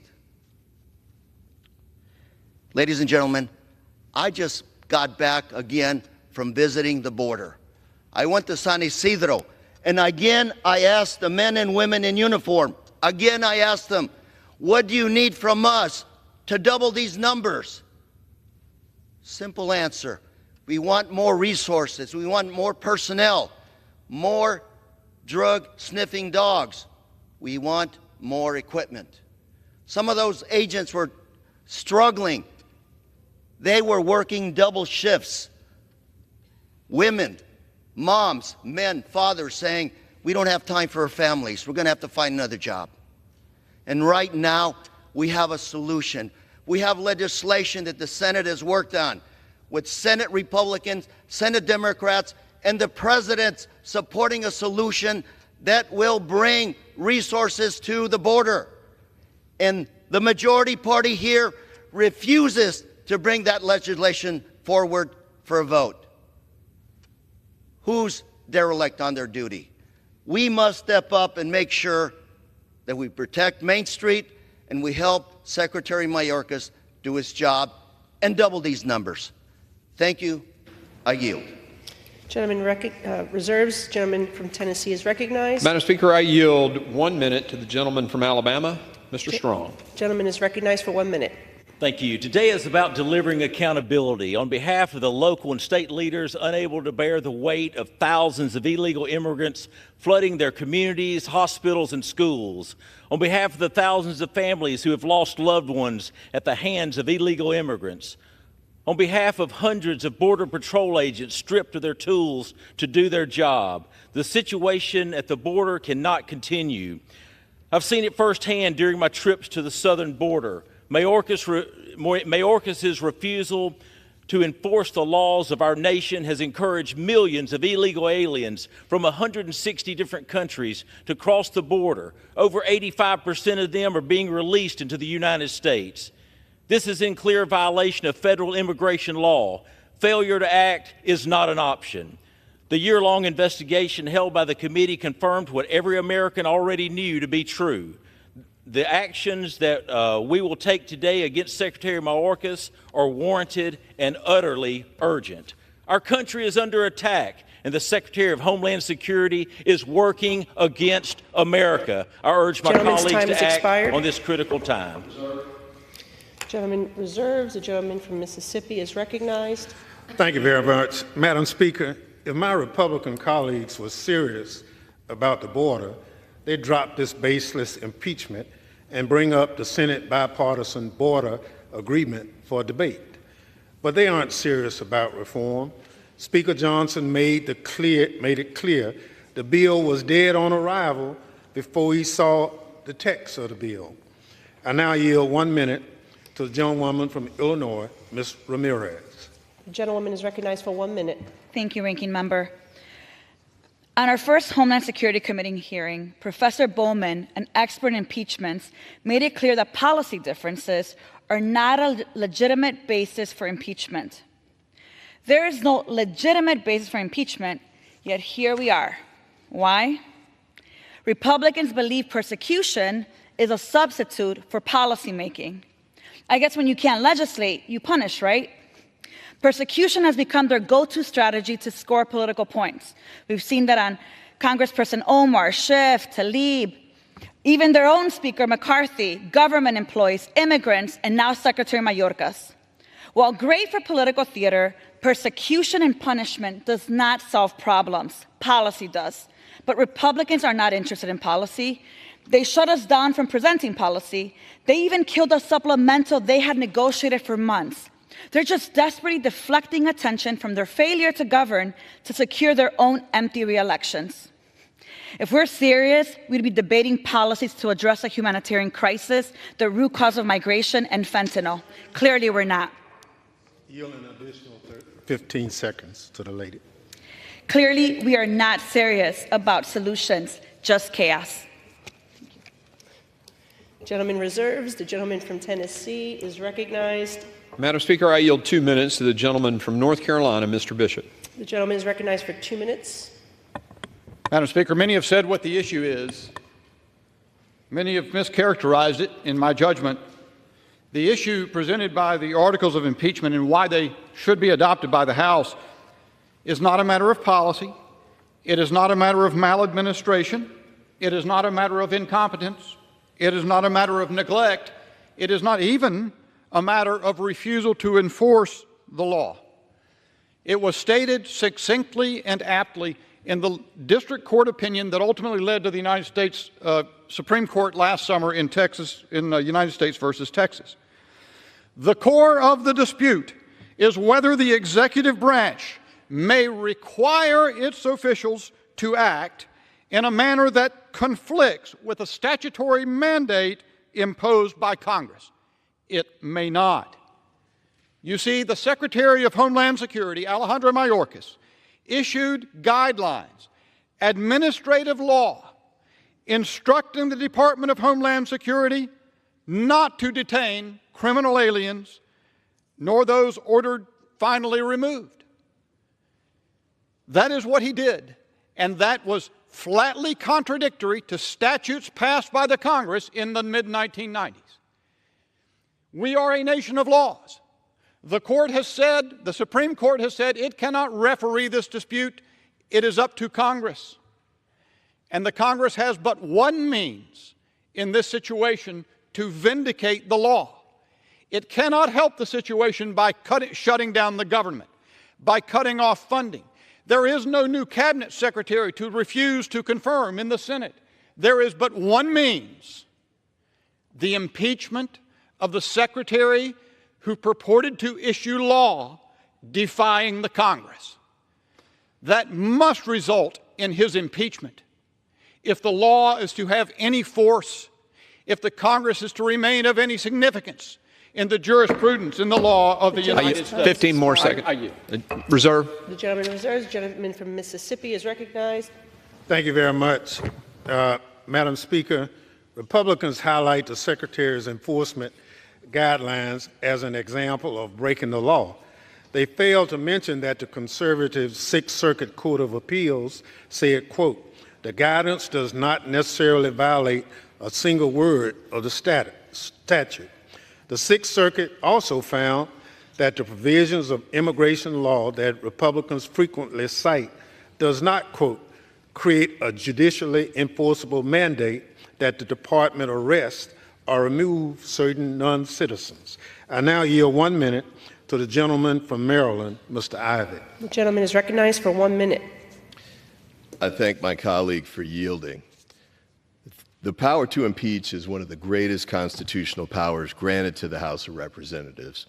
This awesome responsibility should be reserved for high crimes and misdemeanors. But House Republicans have decided to abuse that responsibility for a cheap political stunt. House Republicans have not even alleged an impeachable offense. Policy disagreements are not impeachable. Even if you strongly believe border security should be improved, that does not provide grounds to remove a cabinet official. That is why former Republican Secretary Michael Chertoff said Mayorkas hasn't committed an impeachable offense. Even law professor Jonathan Turley has said Secretary Mayorkas' alleged actions are not impeachable and fail to, quote, "amount to high crimes and misdemeanors warranting his impeachment." Republicans offered no constitutional scholars as witnesses during their 2 impeachment hearings, but rather relied on Republican states' attorney general's testimony, one of which didn't even mention the word impeachment in his prepared testimony. I yield the gentleman an additional 30 seconds. I thank my colleague. This unconstitutional impeachment process has been predetermined and unjust since it began. It will lower the constitutional bar for future impeachments, and it will not make our border more secure. Therefore, I urge my colleagues to vote no. Thank you, and I yield back. The gentleman reserves. The gentleman from Tennessee is recognized. Madam Speaker, I yield 1 minute to the gentleman from Arizona, Mr. Crane. The gentleman is recognized for 1 minute. Thank you, Madam Speaker. Article 4, Section 4 of the Constitution, often known as the Invasion Clause, says that this government will protect every state from invasion. That is something that clearly this secretary is in complete dereliction of duty of. And I know that he swore an oath to protect and defend that Constitution. Now, I'm not sure how many Americans have to die. I'm not sure how many Americans have to die of fentanyl, MS-13 gang members, having their kids raped and murdered. We had one in Homeland Security just a couple weeks ago begging us to do something about this absolutely atrocious leadership from the secretary. But it is high time that this individual be held accountable for his complete dereliction of duty at our southern border. I urge my colleagues to support this resolution. And the last thing I want to say is, I think it tells you everything you need to know when my colleagues say it doesn't matter if you impeach Secretary Mayorkas. We're just going to have somebody come in. Gentleman's time is expired. Will you give me another 15 seconds? We're just going to have somebody come in and do the same exact job. Thank you for saying the quiet part out loud. Yes, your policies are so bad that no matter who you put in there, it will cause the same amount of damage to the American people. The people of this country are watching. Let's get this done. Reserve. Gentleman reserves, and the members are reminded to direct their comments to the chair. And the gentleman from Mississippi is recognized. Thank you very much. Madam Speaker, 90% of fentanyl seized is interdicted at ports of entry, mostly in passenger vehicles driven by U.S. citizens and lawful residents, not migrants. If we invest in our ports of entry instead of pursuing this sham impeachment, we can scan more of these vehicles. I now yield 1 minute to the gentlewoman from Texas, Ms. Jackson Lee. The gentlewoman is recognized for 1 minute. Smoke and mirrors has never been the foundation of the Constitution. And that is all we have today to misrepresent to the American people that we're doing serious work. It comes to mind as to whether or not Secretary Mayorkas is being charged with articles of impeachment because he's a Cuban immigrant who came to the United States with his family as political refugees, that he spent time fleeing the Nazis, and that he came here to do his very best for the American people. And yet, we attempt to charge him with willful violation of the law. Operational control of the border means 0 persons coming across. This has not been the case as relates to any secretary, no matter what administration. And yet we failed in this process of false smoke and mirrors to allow the secretary to be able to articulate, or we articulate, any charge that might constitute high crimes and misdemeanors. We failed to provide evidence to support the charges, such as they are. We failed to name the proper Gentlewoman's target. time has expired. Later, an additional 30 seconds. I thank the gentleman. We failed to name the proper target for impeachment in a policy dispute. We failed to process anything against Secretary Mayorkas. And we could not in any way bring to suggest that he violated the law or that he benefited from any aspect of his work. This secretary has been denied due process. This is smoke and mirrors. The Constitution, the foundation of this land, is truth. There has been no high crimes and misdemeanor or bribery. This is an impeachment that should be immediately dismissed. I ask my colleagues to vote no on the articles of impeachment. I yield back. The gentleman reserves, and the gentleman from Tennessee is recognized. I yield 2 minutes to the gentleman from Texas, Mr. Pfluger. The gentleman is recognized for 2 minutes. Thank you, Madam Speaker. This is a sad day. It's a sad day that we have to be here, but the framers of our Constitution forecasted that this could occur. And while we're going to hear that this is a policy difference, that this is maladministration, this is the systemic refusal to follow the law, to enforce the law. It's the egregious breach of public trust. And there are no other avenues here. There must be a consequence, there must be accountability, and that's why we are moving to impeach Alejandro Mayorkas for endangering our country. You know, anyone with common sense can see that what is being allowed to happen at our border is not only a catastrophe, but it's a national security crisis. 9 million illegal aliens have entered our country since President Biden has been in office. 300 people have matched the terror watch list. It took less than 20 people to orchestrate the attacks on 9/11, which sent me into 20 years of service to this country to protect us overseas. And yet we're letting the Trojan horse into our country that threatens us. And we have a secretary who refuses to enforce the laws on the books. It is Congress's duty to ensure that the Department of Homeland Security is led by individuals committed to upholding the rule of law, protecting our borders. And the failure to secure the border has been so severe that we have to provide accountability. Not only is this a systemic refusal to follow the law, but it's also the systemic deconstruction of the rule of law that eventually will eat away at this country. I'm so concerned, our country should be concerned, and I urge everyone in this House to do something that actually gets accountability, to impeach Alejandro Mayorkas, and to get our country secure once again. I yield back. Madam Speaker, I inquire how much time remains on each side. The gentleman from Tennessee has 37 1/4 minutes. And how much? Gentleman from Mississippi has 39 3/4 minutes. I reserve. The gentleman from Mississippi is recognized. Thank you very much. Madam Speaker, daily removals are nearly double what they were compared to pre-pandemic averages. The vast majority of individuals encountered at the southwest border throughout this administration have been removed, returned, or expelled. Secretary Mayorkas is enforcing the law. I now yield 1 minute to the gentleman from California, Dr. Ruiz. The gentleman from California is recognized. Thank you. I rise to call out the hypocrisy and extreme political stunts Republicans are displaying with this baseless and unconstitutional impeachment against the Secretary of Homeland Security, Alejandro Mayorkas. Instead of seeking bipartisan solutions, they voted to cut border security funding. Let me repeat, cut border security funding, and are now bringing an impeachment that lacks basis in law just to pull another one of their political stunts. Secretary Mayorkas has dedicated his career to public service and our country. During his time in the department, he led the development and implementation of DACA and led the department's successful response to Ebola and Zika outbreaks. He's worked tirelessly on combating human trafficking and developed an emergency relief program for orphaned youth following the tragic January 2010 earthquake in Haiti.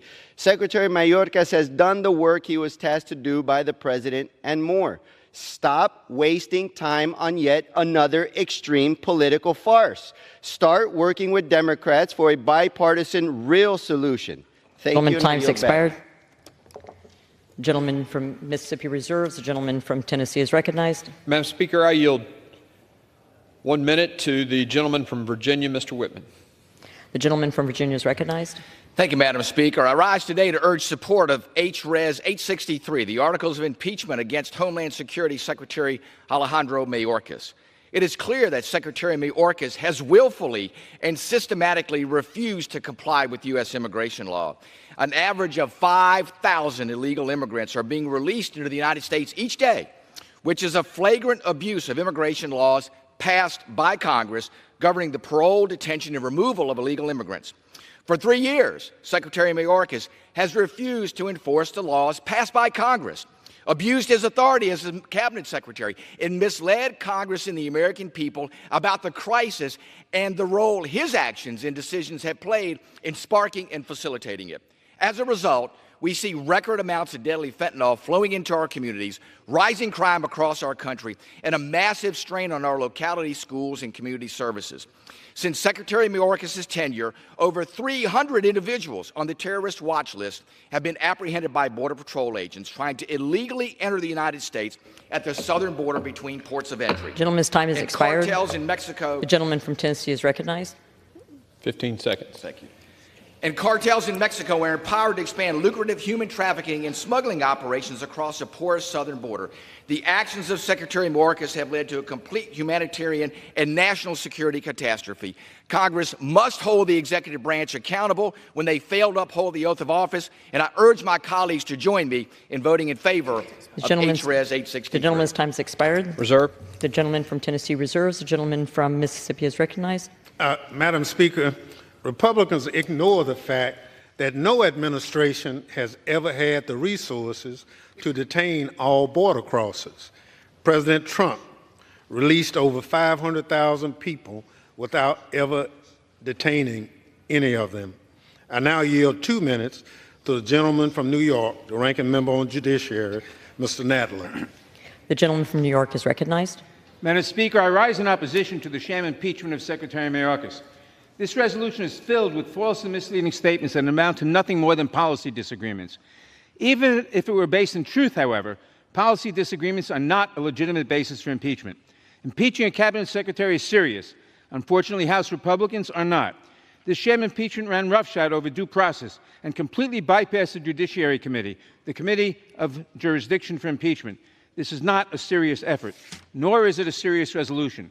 Republicans allege that Secretary Mayorkas should be impeached simply because he failed to meet the impossible standards set out in our laws, standards that no administration, not even President Trump's, has ever come close to meeting. For example, they allege that Secretary Mayorkas has failed to detain everyone that the law requires to be held in mandatory detention. But to do so would require Congress to appropriate over $35 billion a year, a number 10 times higher than President Trump ever requested for detention. That's why the Trump administration released over 500,000 people at the U.S.-Mexico border and released 1.1 million people from immigration detention into the United States. But did we hear calls from the Republicans to impeach Secretaries Kelly, Duke, or Nielsen? Of course not. The resolution also takes aim at the Secretary's use of his parole authority.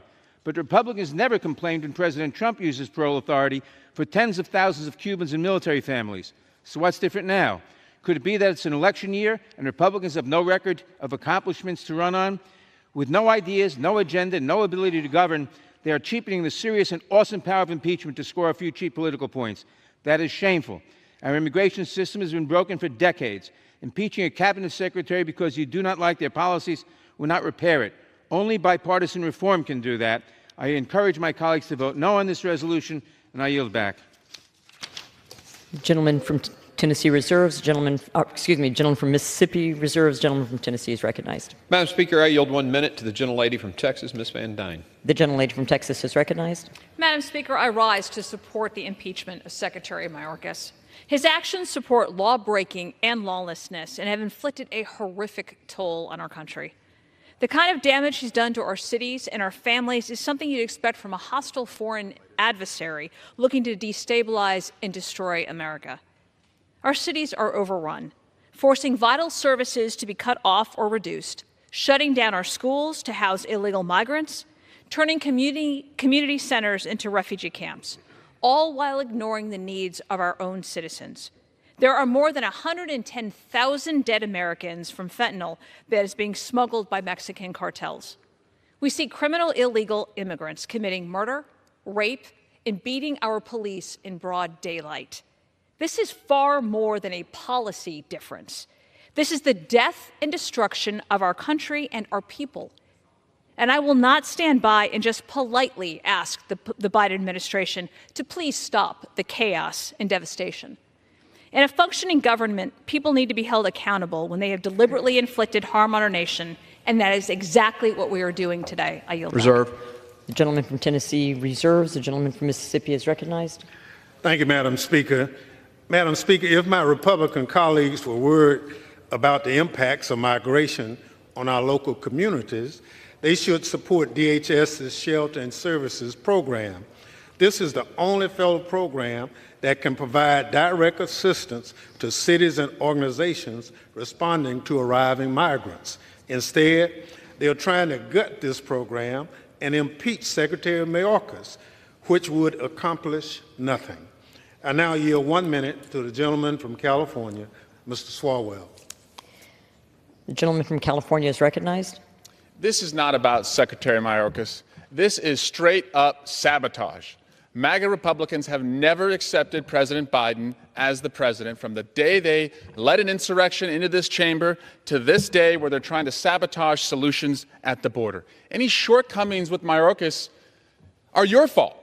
You won't give him the authorities that he needs to carry out more security at the border. And all we've heard for years is noun, verb, border. So you get your border deal, led by the second most conservative in the Senate, and you're walking away from it.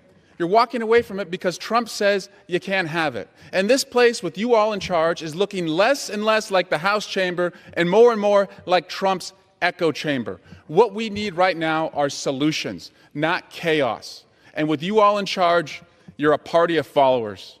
And with President Biden's leadership, Democrats continue to show we're a party of leaders. And I yield back. I want to remind members that they are to address their remarks to the chair.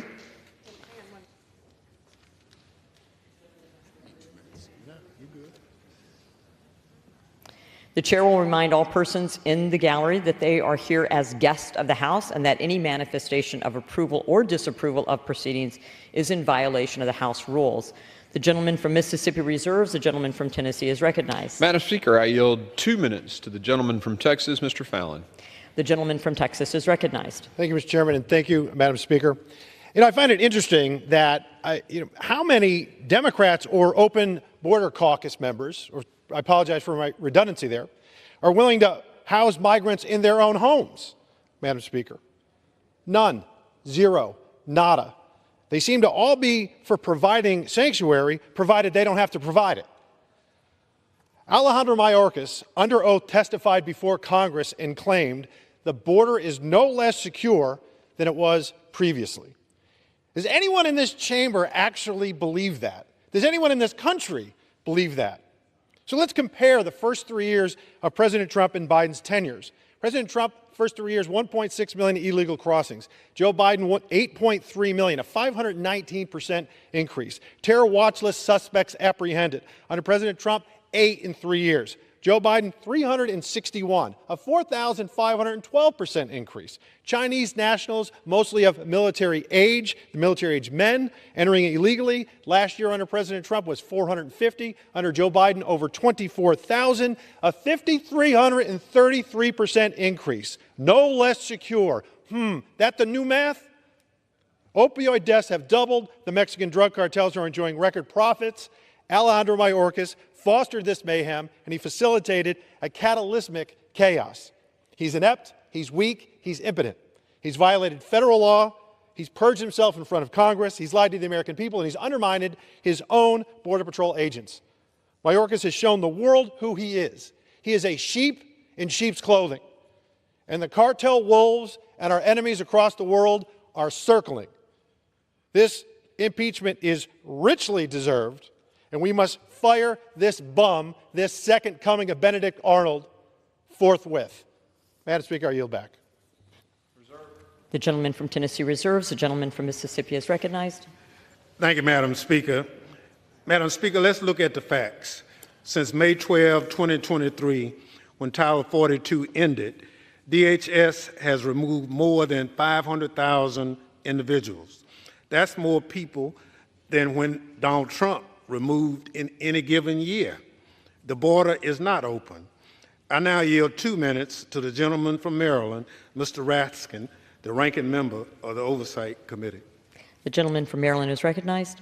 Thank you, Madam Speaker. Mr. Chairman, we're here because the madcap wild goose chase to impeach Joe Biden has produced no wild geese.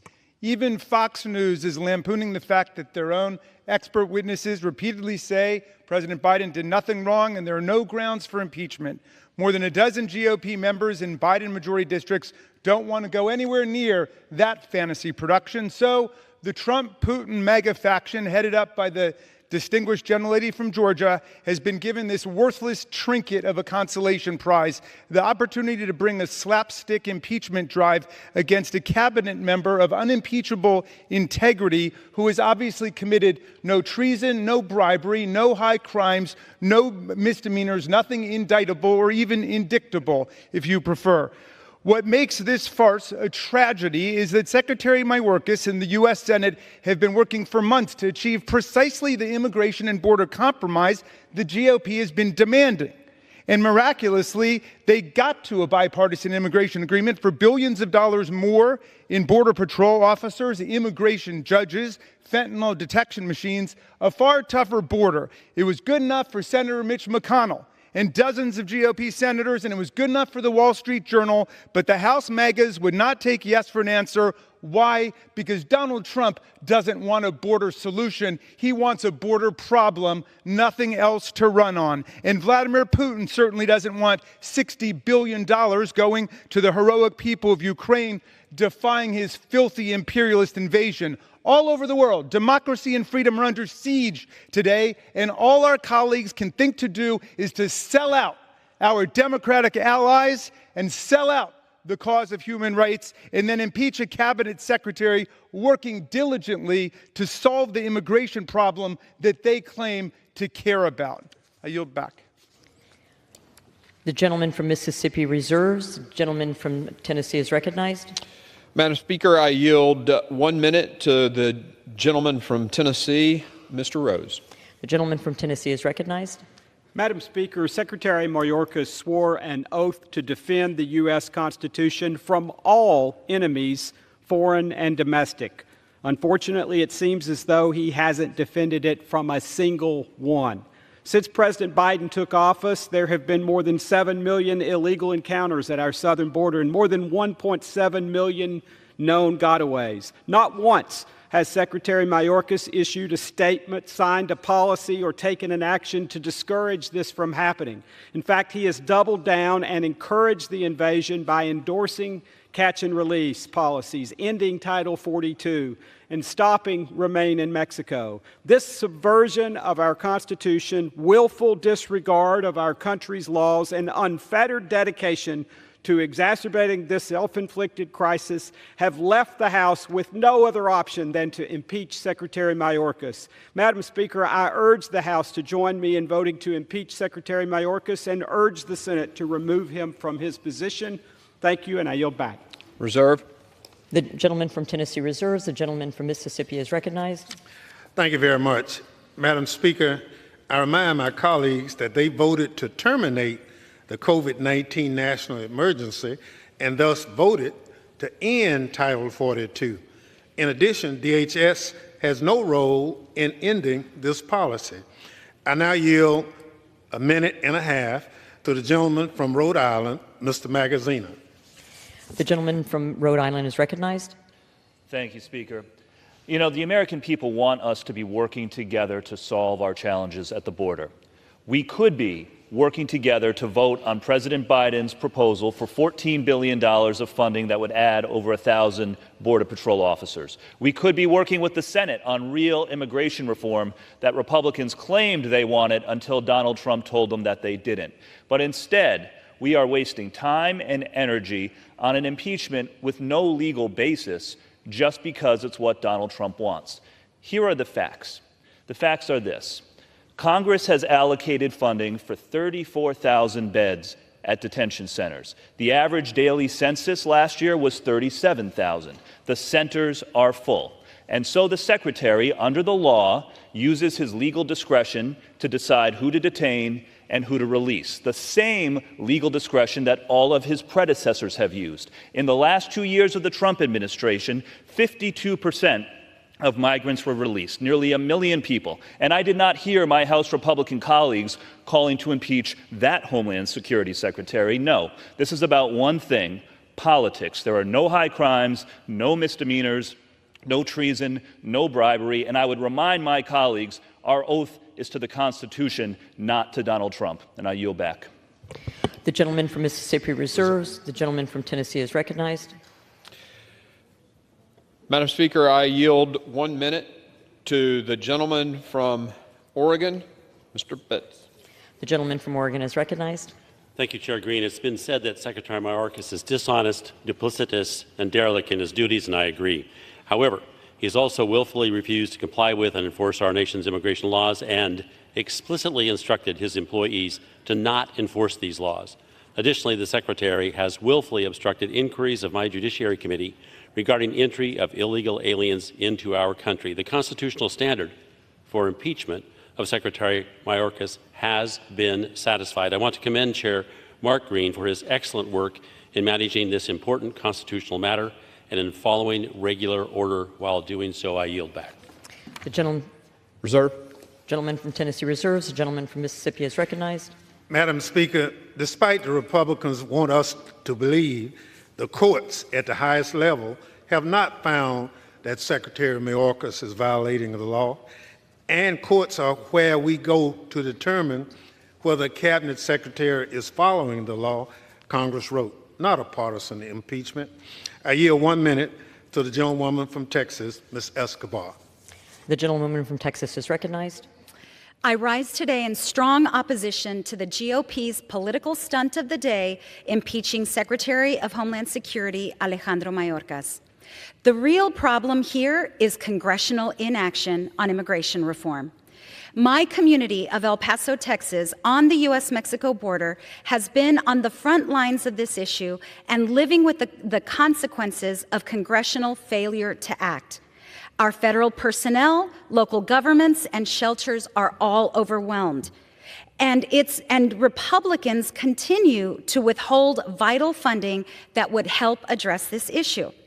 As a border legislator, I've never met a more committed, accessible cabinet member than Secretary Mayorkas. He is a great public servant doing everything he can with the limited resources Congress has given to him.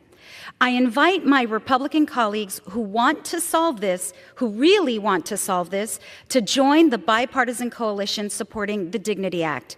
Stop playing games and do your job.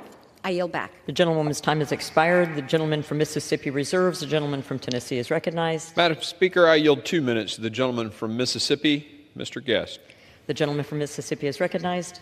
Well, thank you, Mr. Chairman. I rise today to express my support for impeaching Homeland Security Secretary Alejandro Mayorkas for reasons outlined in both articles of impeachment, but specifically for Article 2, breach of public trust. Secretary Mayorkas has repeatedly testified falsely, misleading Congress and the American people. He's done so by saying that the southwest border is secure and that his department has operational control of the border. Secretary Mayorkas, in his previous appearances before the Committee on Homeland Security, has told me personally on multiple times, testifying while under oath, that the border is secure.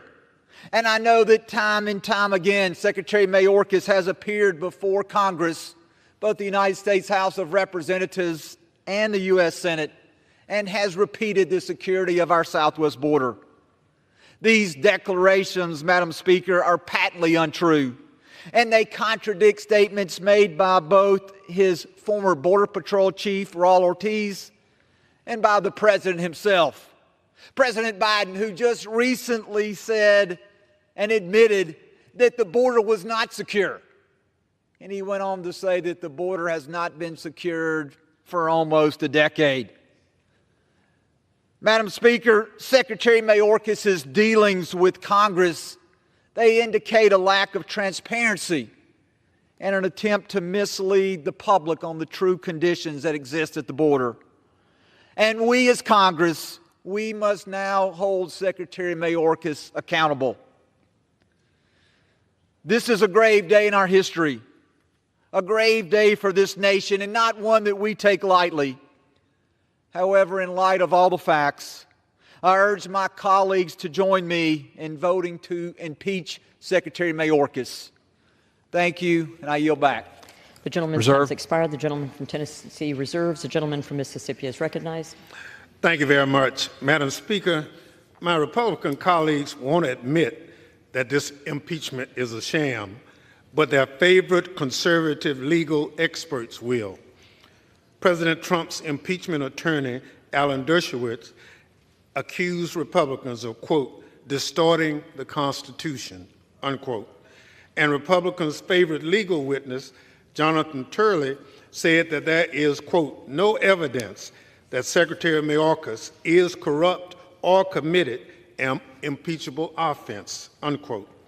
I now yield 1 minute to the gentleman from New Jersey, Mr. Menendez. The gentleman from New Jersey is recognized. Thank you, Madam Speaker. I rise today to oppose the partisan sham impeachment proceedings against a dedicated and honorable public servant, Secretary Alejandro Mayorkas. Secretary Mayorkas has done his job while operating within a broken immigration system that this Congress has refused to fix. Instead of working with House Democrats and the Biden administration on serious solutions, House Republicans are focused on one thing: appeasing former President Donald Trump. This impeachment is an unconstitutional abuse of power. It is clear that policy differences are not grounds for impeachment. Even worse than the partisan nature of these proceedings are the alleged facts that they are based on. To build their case, House Republicans work with and cite reports from groups such as the Center for Immigration Studies, a Southern Poverty Law Center designated hate group. When I attempted to introduce an amendment to point this out, it was rejected by House Republicans twice in committee, once in Homeland and once in Rules. All because Republicans don't want Americans to know the baseless and completely unprecedented nature of this gentleman's time has expired. Additional 30 seconds. That anti-migrant hate groups form the foundation of the case that we are listening to today. I stand with my Democratic colleagues against this partisan impeachment, and I urge all of my colleagues on both sides of the aisle to vote no. Thank you, and I yield back. The gentleman from Mississippi reserves. The gentleman from Tennessee is recognized. Madam Speaker, I yield 1 minute to the gentleman from Arizona, Mr. Biggs. The gentleman from Arizona is recognized. I thank the gentleman. You know, James Iredale, one of the founders from North Carolina, talking about this impeachment clause, said the power of impeachment is given by this Constitution to bring great offenders to punishment. It's calculated to bring them to punishment for crime which is not easy to describe, but which everyone must be convinced is a high crime and misdemeanor against government. For instance, corruption. Let's do here. Its exercise, the impeachment, will arise from acts of great injury to the community, and the objects of it may be such as cannot be easily reached by an ordinary tribunal. That's why you have impeachment. And that's necessary here because what you have is a secretary who came into judiciary. He's given the language from the Safe and Secure Fence Act of 2006 and said, is the border under operational control? He says, well, no, we've redefined it ourselves. We're comfortable with the new definition that we've made. That's a violation of the separation of powers. This is the same secretary who tells his ICE agents, you know what, you time cannot. has expired. Additional 30 seconds. He tells his ICE agents, you cannot remove 1 million, 1.2 million people who have actually had due process through the courts and have active removal orders. He's the same one who says we don't have to adhere to Title VIII. That has resulted in great injury to our communities. And that is why he must be impeached, because he falls in the definitions that one of the founders, James Iredale, said. And he's right on the money, and I urge everyone to support this movement to impeach. The gentleman's time expired. The gentleman from Tennessee reserves. The gentleman from Mississippi is recognized. Thank you very much. Madam Speaker, the definition of operational control in the Secure Fence Act of 2006 has never been achieved under any administration, including the Trump administration. This is not grounds for impeachment. I now yield 1 minute to the gentleman from California, Mr. Garcia. The gentleman from California is recognized. Thank you, Madam Speaker. Today, Republicans are engaging in yet another impeachment scam. We're here today because the majority wants to attack President Biden and Secretary Mayorkas, all to elect Donald Trump. The insane leader of their party claims that immigrants like me, and I quote, pollute the blood of this country. Donald Trump's rhetoric is just like Hitler's. And he wants chaos. He thinks the border crisis helps him, so he wants it to continue. And in fact, Border Patrol apprehensions more than tripled in the last 8 months of the Trump presidency. But let's remember the Donald Trump and MAGA vision for border security. These are actually some of their ideas. Donald Trump wants to build alligator moats. He's proposed bombing Mexico. He's actually said we should shoot migrants in the legs and maybe even electrify the fence. These are cruel and ridiculous ideas, that they are proposals of Donald Trump and the MAGA right. This extreme political stunt should fail, and with that, I yield back. Gentleman yields back. Gentleman from Mississippi Reserve. Gentleman from Tennessee is recognized. Mr. Speaker, I yield 3 minutes to the gentleman from Louisiana, Mr. Higgins. The gentleman is recognized for 3 minutes.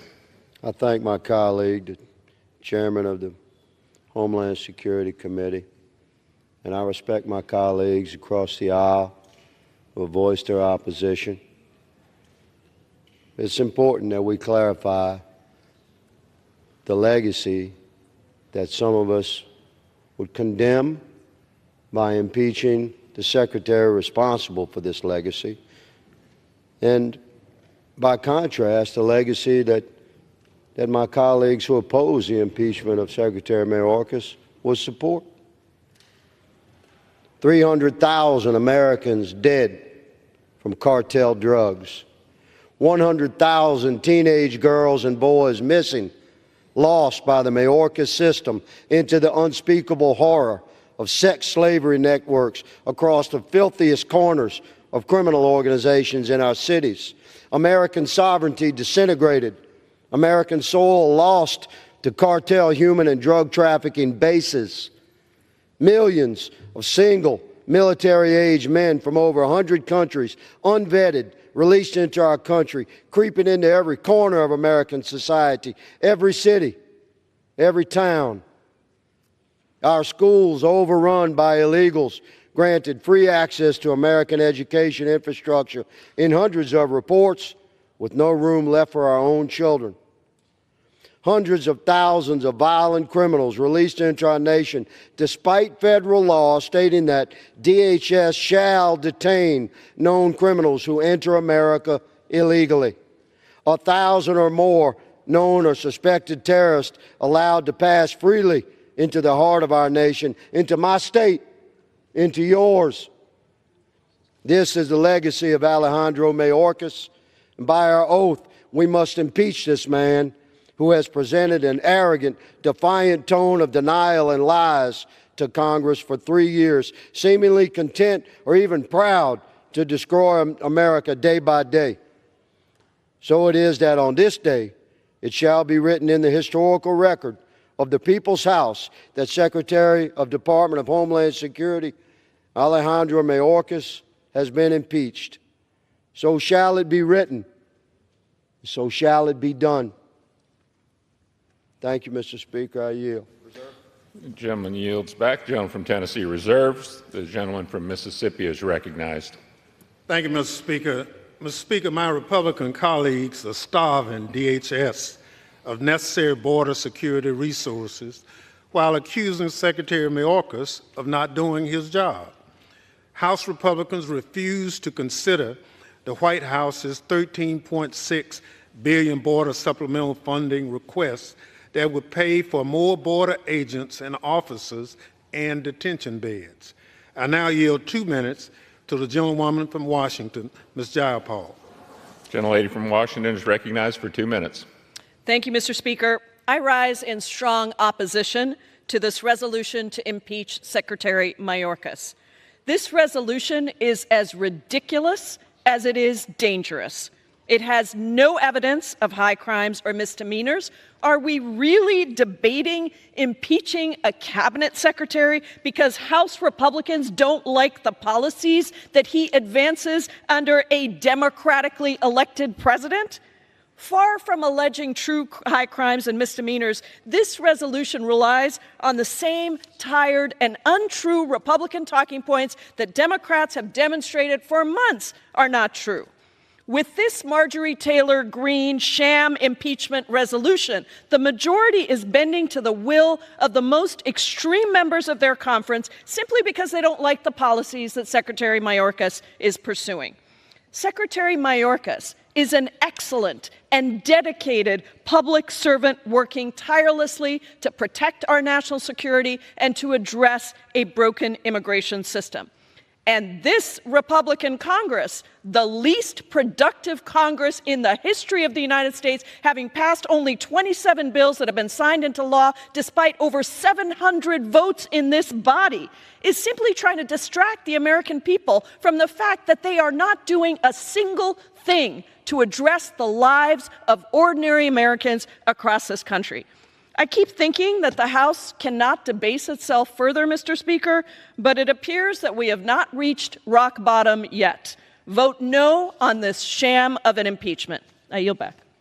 Yields back. Gentleman from Mississippi reserves. Gentleman from Tennessee is recognized. Mr. Speaker, I now recognize the gentleman from Arizona for 2 minutes, Mr. Siscomani. Gentleman is recognized for 2 minutes. Thank you, Mr. Speaker, and Chairman Green for yielding me time. Let me start with this. The House is pursuing impeachment because there is no option left. Secretary Mayorkas has abandoned his job, and he has abandoned the American people. As the charges describe, the Secretary has willfully and systematically refused to comply with the law, and he's put our communities and our country at risk by doing so. This is not an action we take lightly.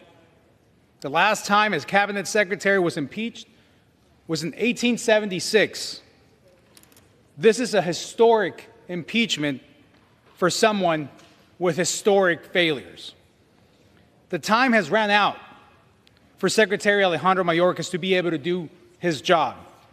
In order to secure our communities, protect our homeland, and keep Americans safe, Secretary Mayorkas has got to go. And with that, I yield back. Gentleman yields back. Gentleman from Tennessee reserves. Gentleman from Mississippi is recognized. Thank you very much. Mr. Speaker, I ask unanimous consent to include in the record op-eds from frequent conservative legal commentator Jonathan Turley and Alan Dershowitz opposing the Mayorkas impeachment despite their policy disagreements with the Biden administration. I also include in the record a January 30th, 2024 editorial by the conservative Wall Street Journal titled "Impeaching Mayorkas Achieves Nothing." Without objection. Mr. Speaker, I reserve balance. Gentleman from Mississippi reserves. Gentleman from Tennessee is recognized. Mr. Speaker, I recognize the gentleman from California for 2 minutes, Mr. Issa. The distinguished gentleman from California is recognized for 2 minutes. Thank you. Thank you, Mr. Speaker. This is so frustrating because today we are, in fact, impeaching a pawn. We're impeaching a pawn for the president. The secretary is being impeached for what he did wrong. He is, in fact, guilty as alleged.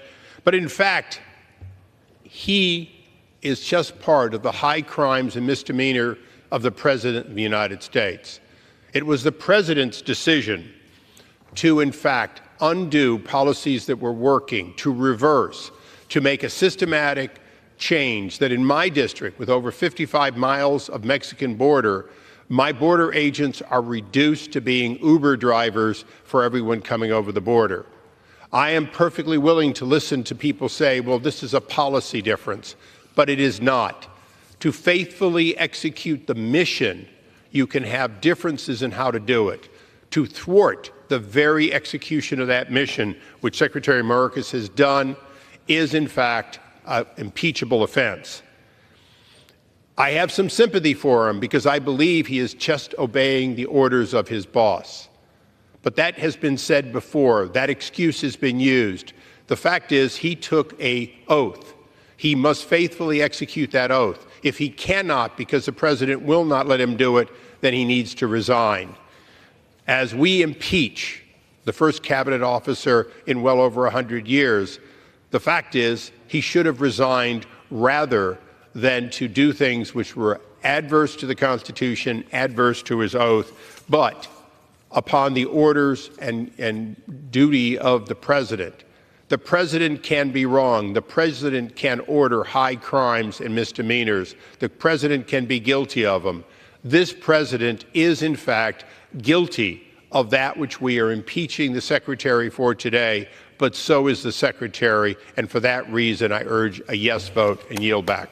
Gentleman yields back. Gentleman from Tennessee. Mr. Speaker, can I inquire about how much time remains for each side? Gentleman from Tennessee has 22 and a half minutes. Gentleman from Mississippi has 24. Gentleman from Tennessee reserves. Gentleman from Mississippi is recognized. Thank you very much. Mr. Speaker, this baseless sham impeachment fails to articulate a single charge that rises to the level of high crimes and misdemeanors. The constitutional standard for impeachment. Mere policy differences do not amount to impeachable offenses. I ask unanimous consent to include in the record a letter by eminent constitutional scholars opposed to this political stunt, as well as a Washington Post op-ed by Joshua Metz and Norm Eisen titled, "Why Impeaching Mayorkas Would Violate the Constitution." Without objection. Mr. Speaker, I reserve the balance. Gentleman reserves. Gentleman from Tennessee is recognized. Mr. Speaker, I now recognize for 2 minutes, or I yield 2 minutes, to the gentlelady from Oklahoma, Mrs. Bice. Gentlelady is recognized for 2 minutes. Thank you, Mr. Speaker. Earlier in this debate, the gentleman from Mississippi noted that there has been more fentanyl seized at our southern border than ever before, but what he did not also recognize is that there are now more fentanyl deaths in this country than ever before, and that is a direct result of what is happening across our southern border. I rise today in support of the impeachment of Secretary Alejandro Mayorkas.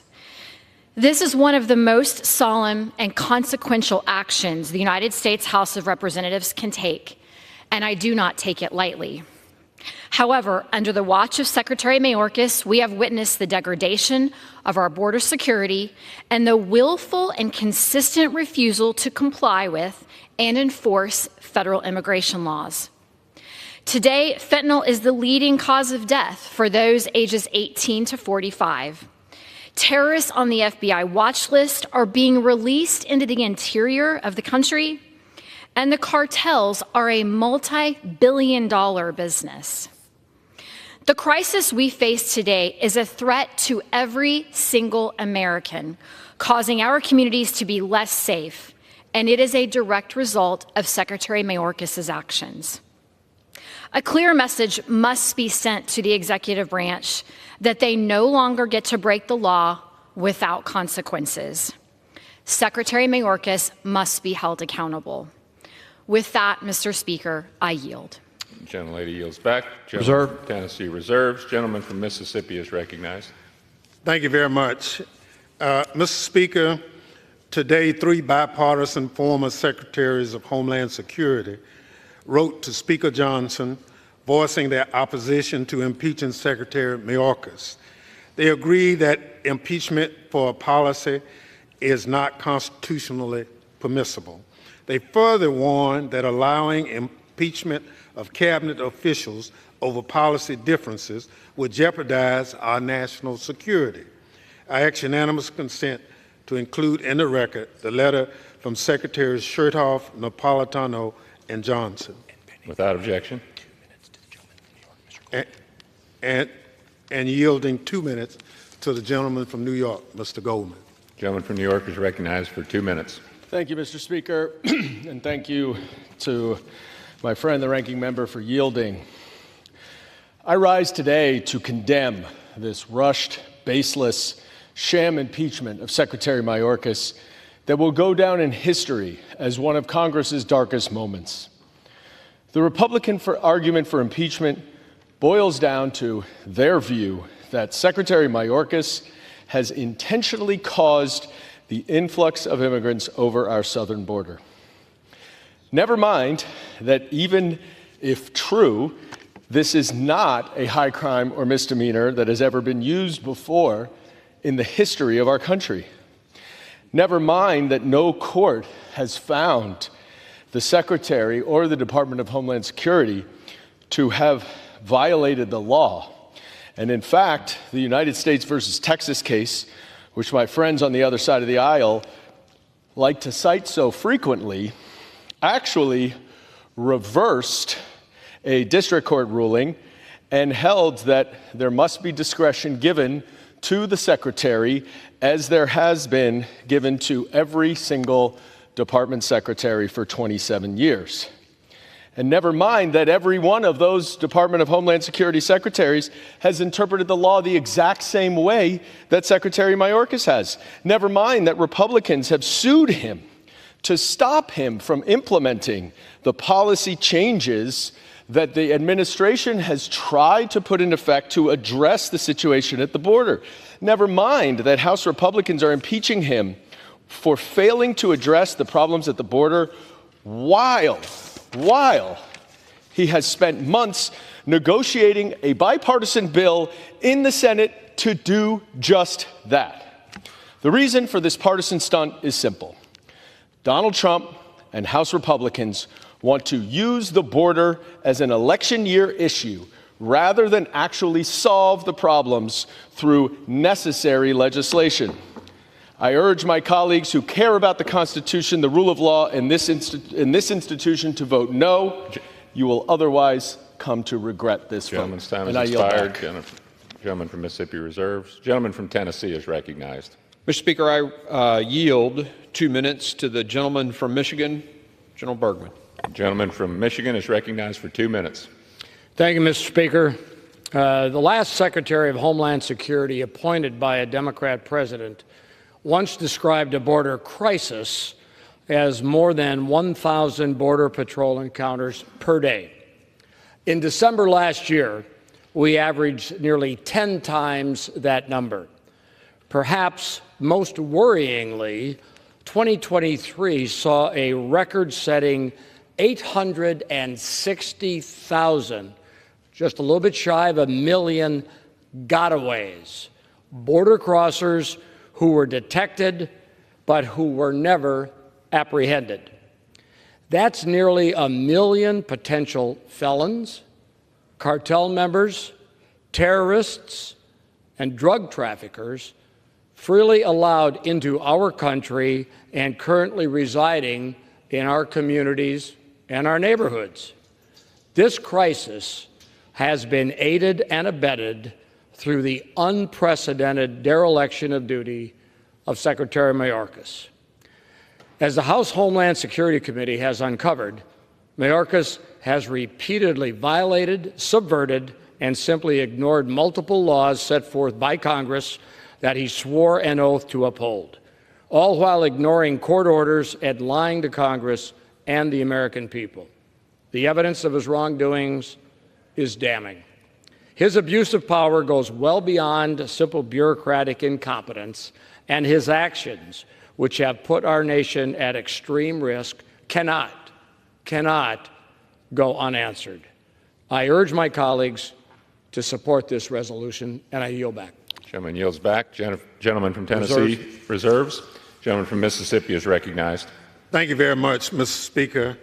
Mr. Speaker, Republicans are exploiting impeachment power to distract from their inability to pass legislation.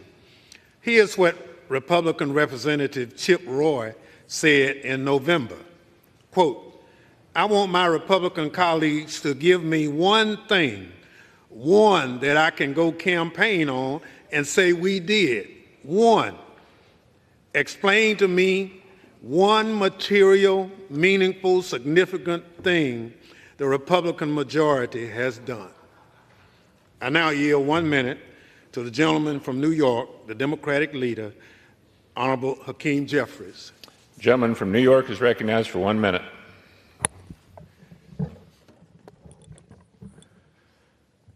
Let me first just thank the distinguished gentleman from the great state of Mississippi for yielding, for his leadership, for his dignity, for his decency, for his continued defense of our democracy in the face of the extreme attacks coming from the other side of the aisle. Mr. Speaker, I rise today in strong opposition to this political stunt, this reckless Republican effort to impeach Secretary Mayorkas.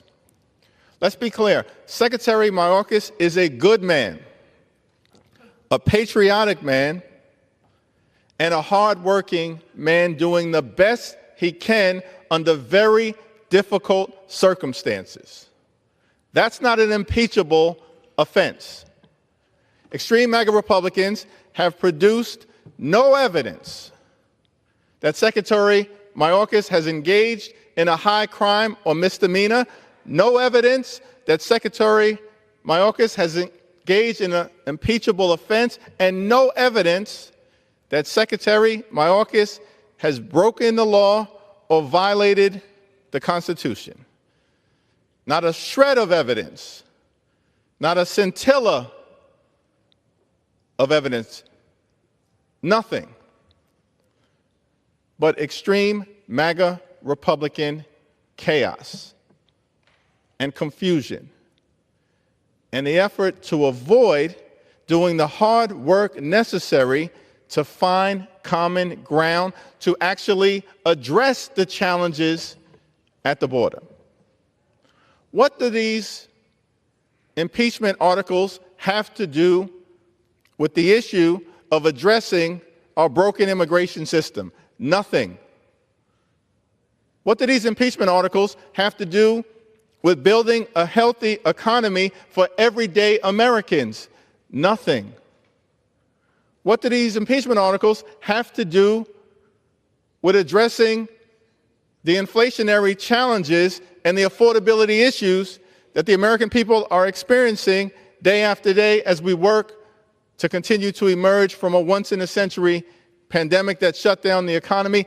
Absolutely nothing. Extreme MAGA Republicans have spent this entire Congress not advancing any ideas, acting on any agenda, deciding to work together with us to solve problems for the American people. And so you've brought articles of impeachment that are not anchored in reality.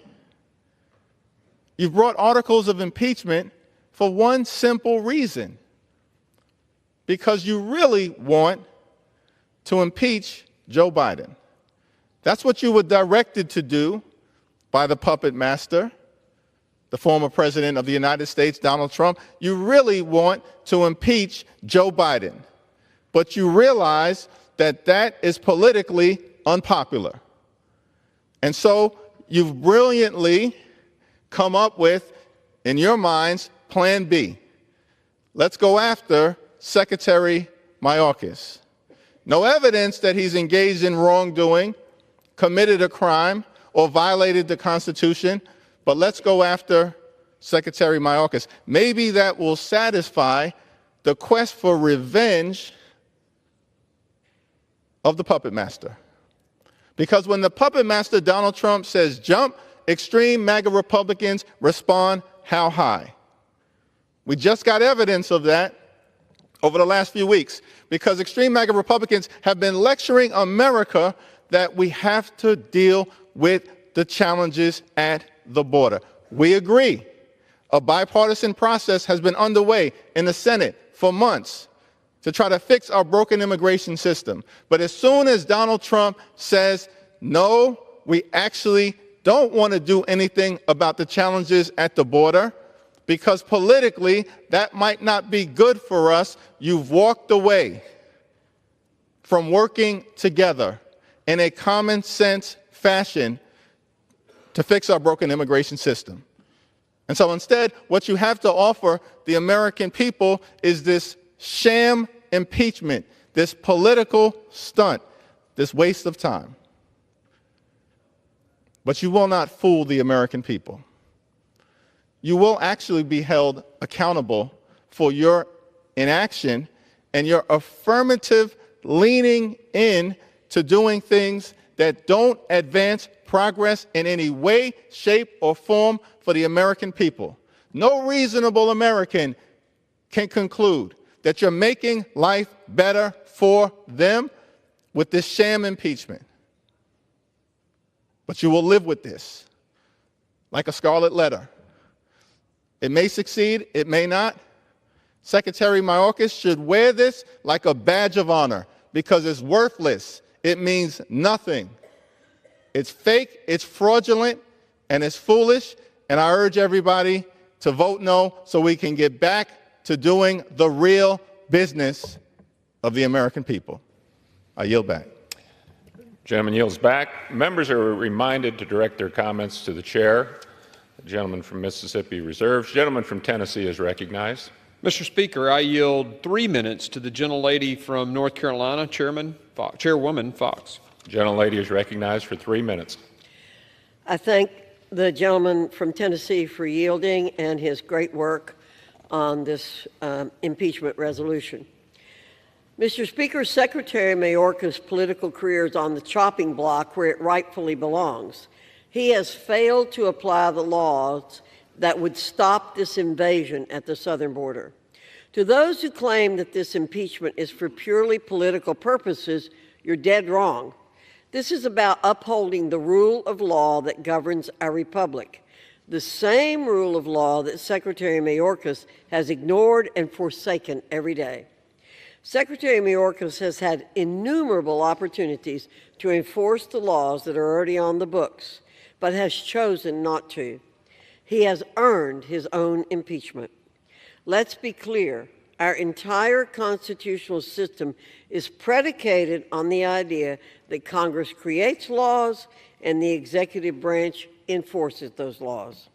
Allowing this abuse of our constitutional system to go unchecked could spell the beginning of the end for our republic. I'm proud to serve as a co-sponsor of these impeachment articles. The rule of law must be restored at the border immediately. And with that, I yield back my time to the gentleman from Tennessee. Gentlelady yields back. Gentleman from Tennessee reserves. Gentleman from Mississippi is recognized.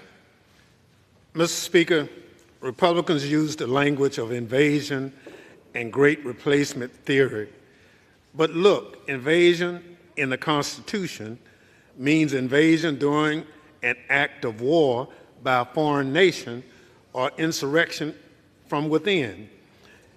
I direct my Republican colleagues to the Federalist Paper number 4 and 43 if they want to learn why the entry of migrants escaping crisis for a better life is not invasion. I now yield. I reserve. This gentleman reserves. The gentleman from Tennessee is recognized. Mr. Speaker, I'd like to yield 2 minutes to the gentleman from Texas, Chairman Arrington. Gentleman is recognized for 2 minutes. I thank our fearless leader and good gentleman from Tennessee, and just a comment about this not being an invasion. No honest or objective American from sea to shining sea could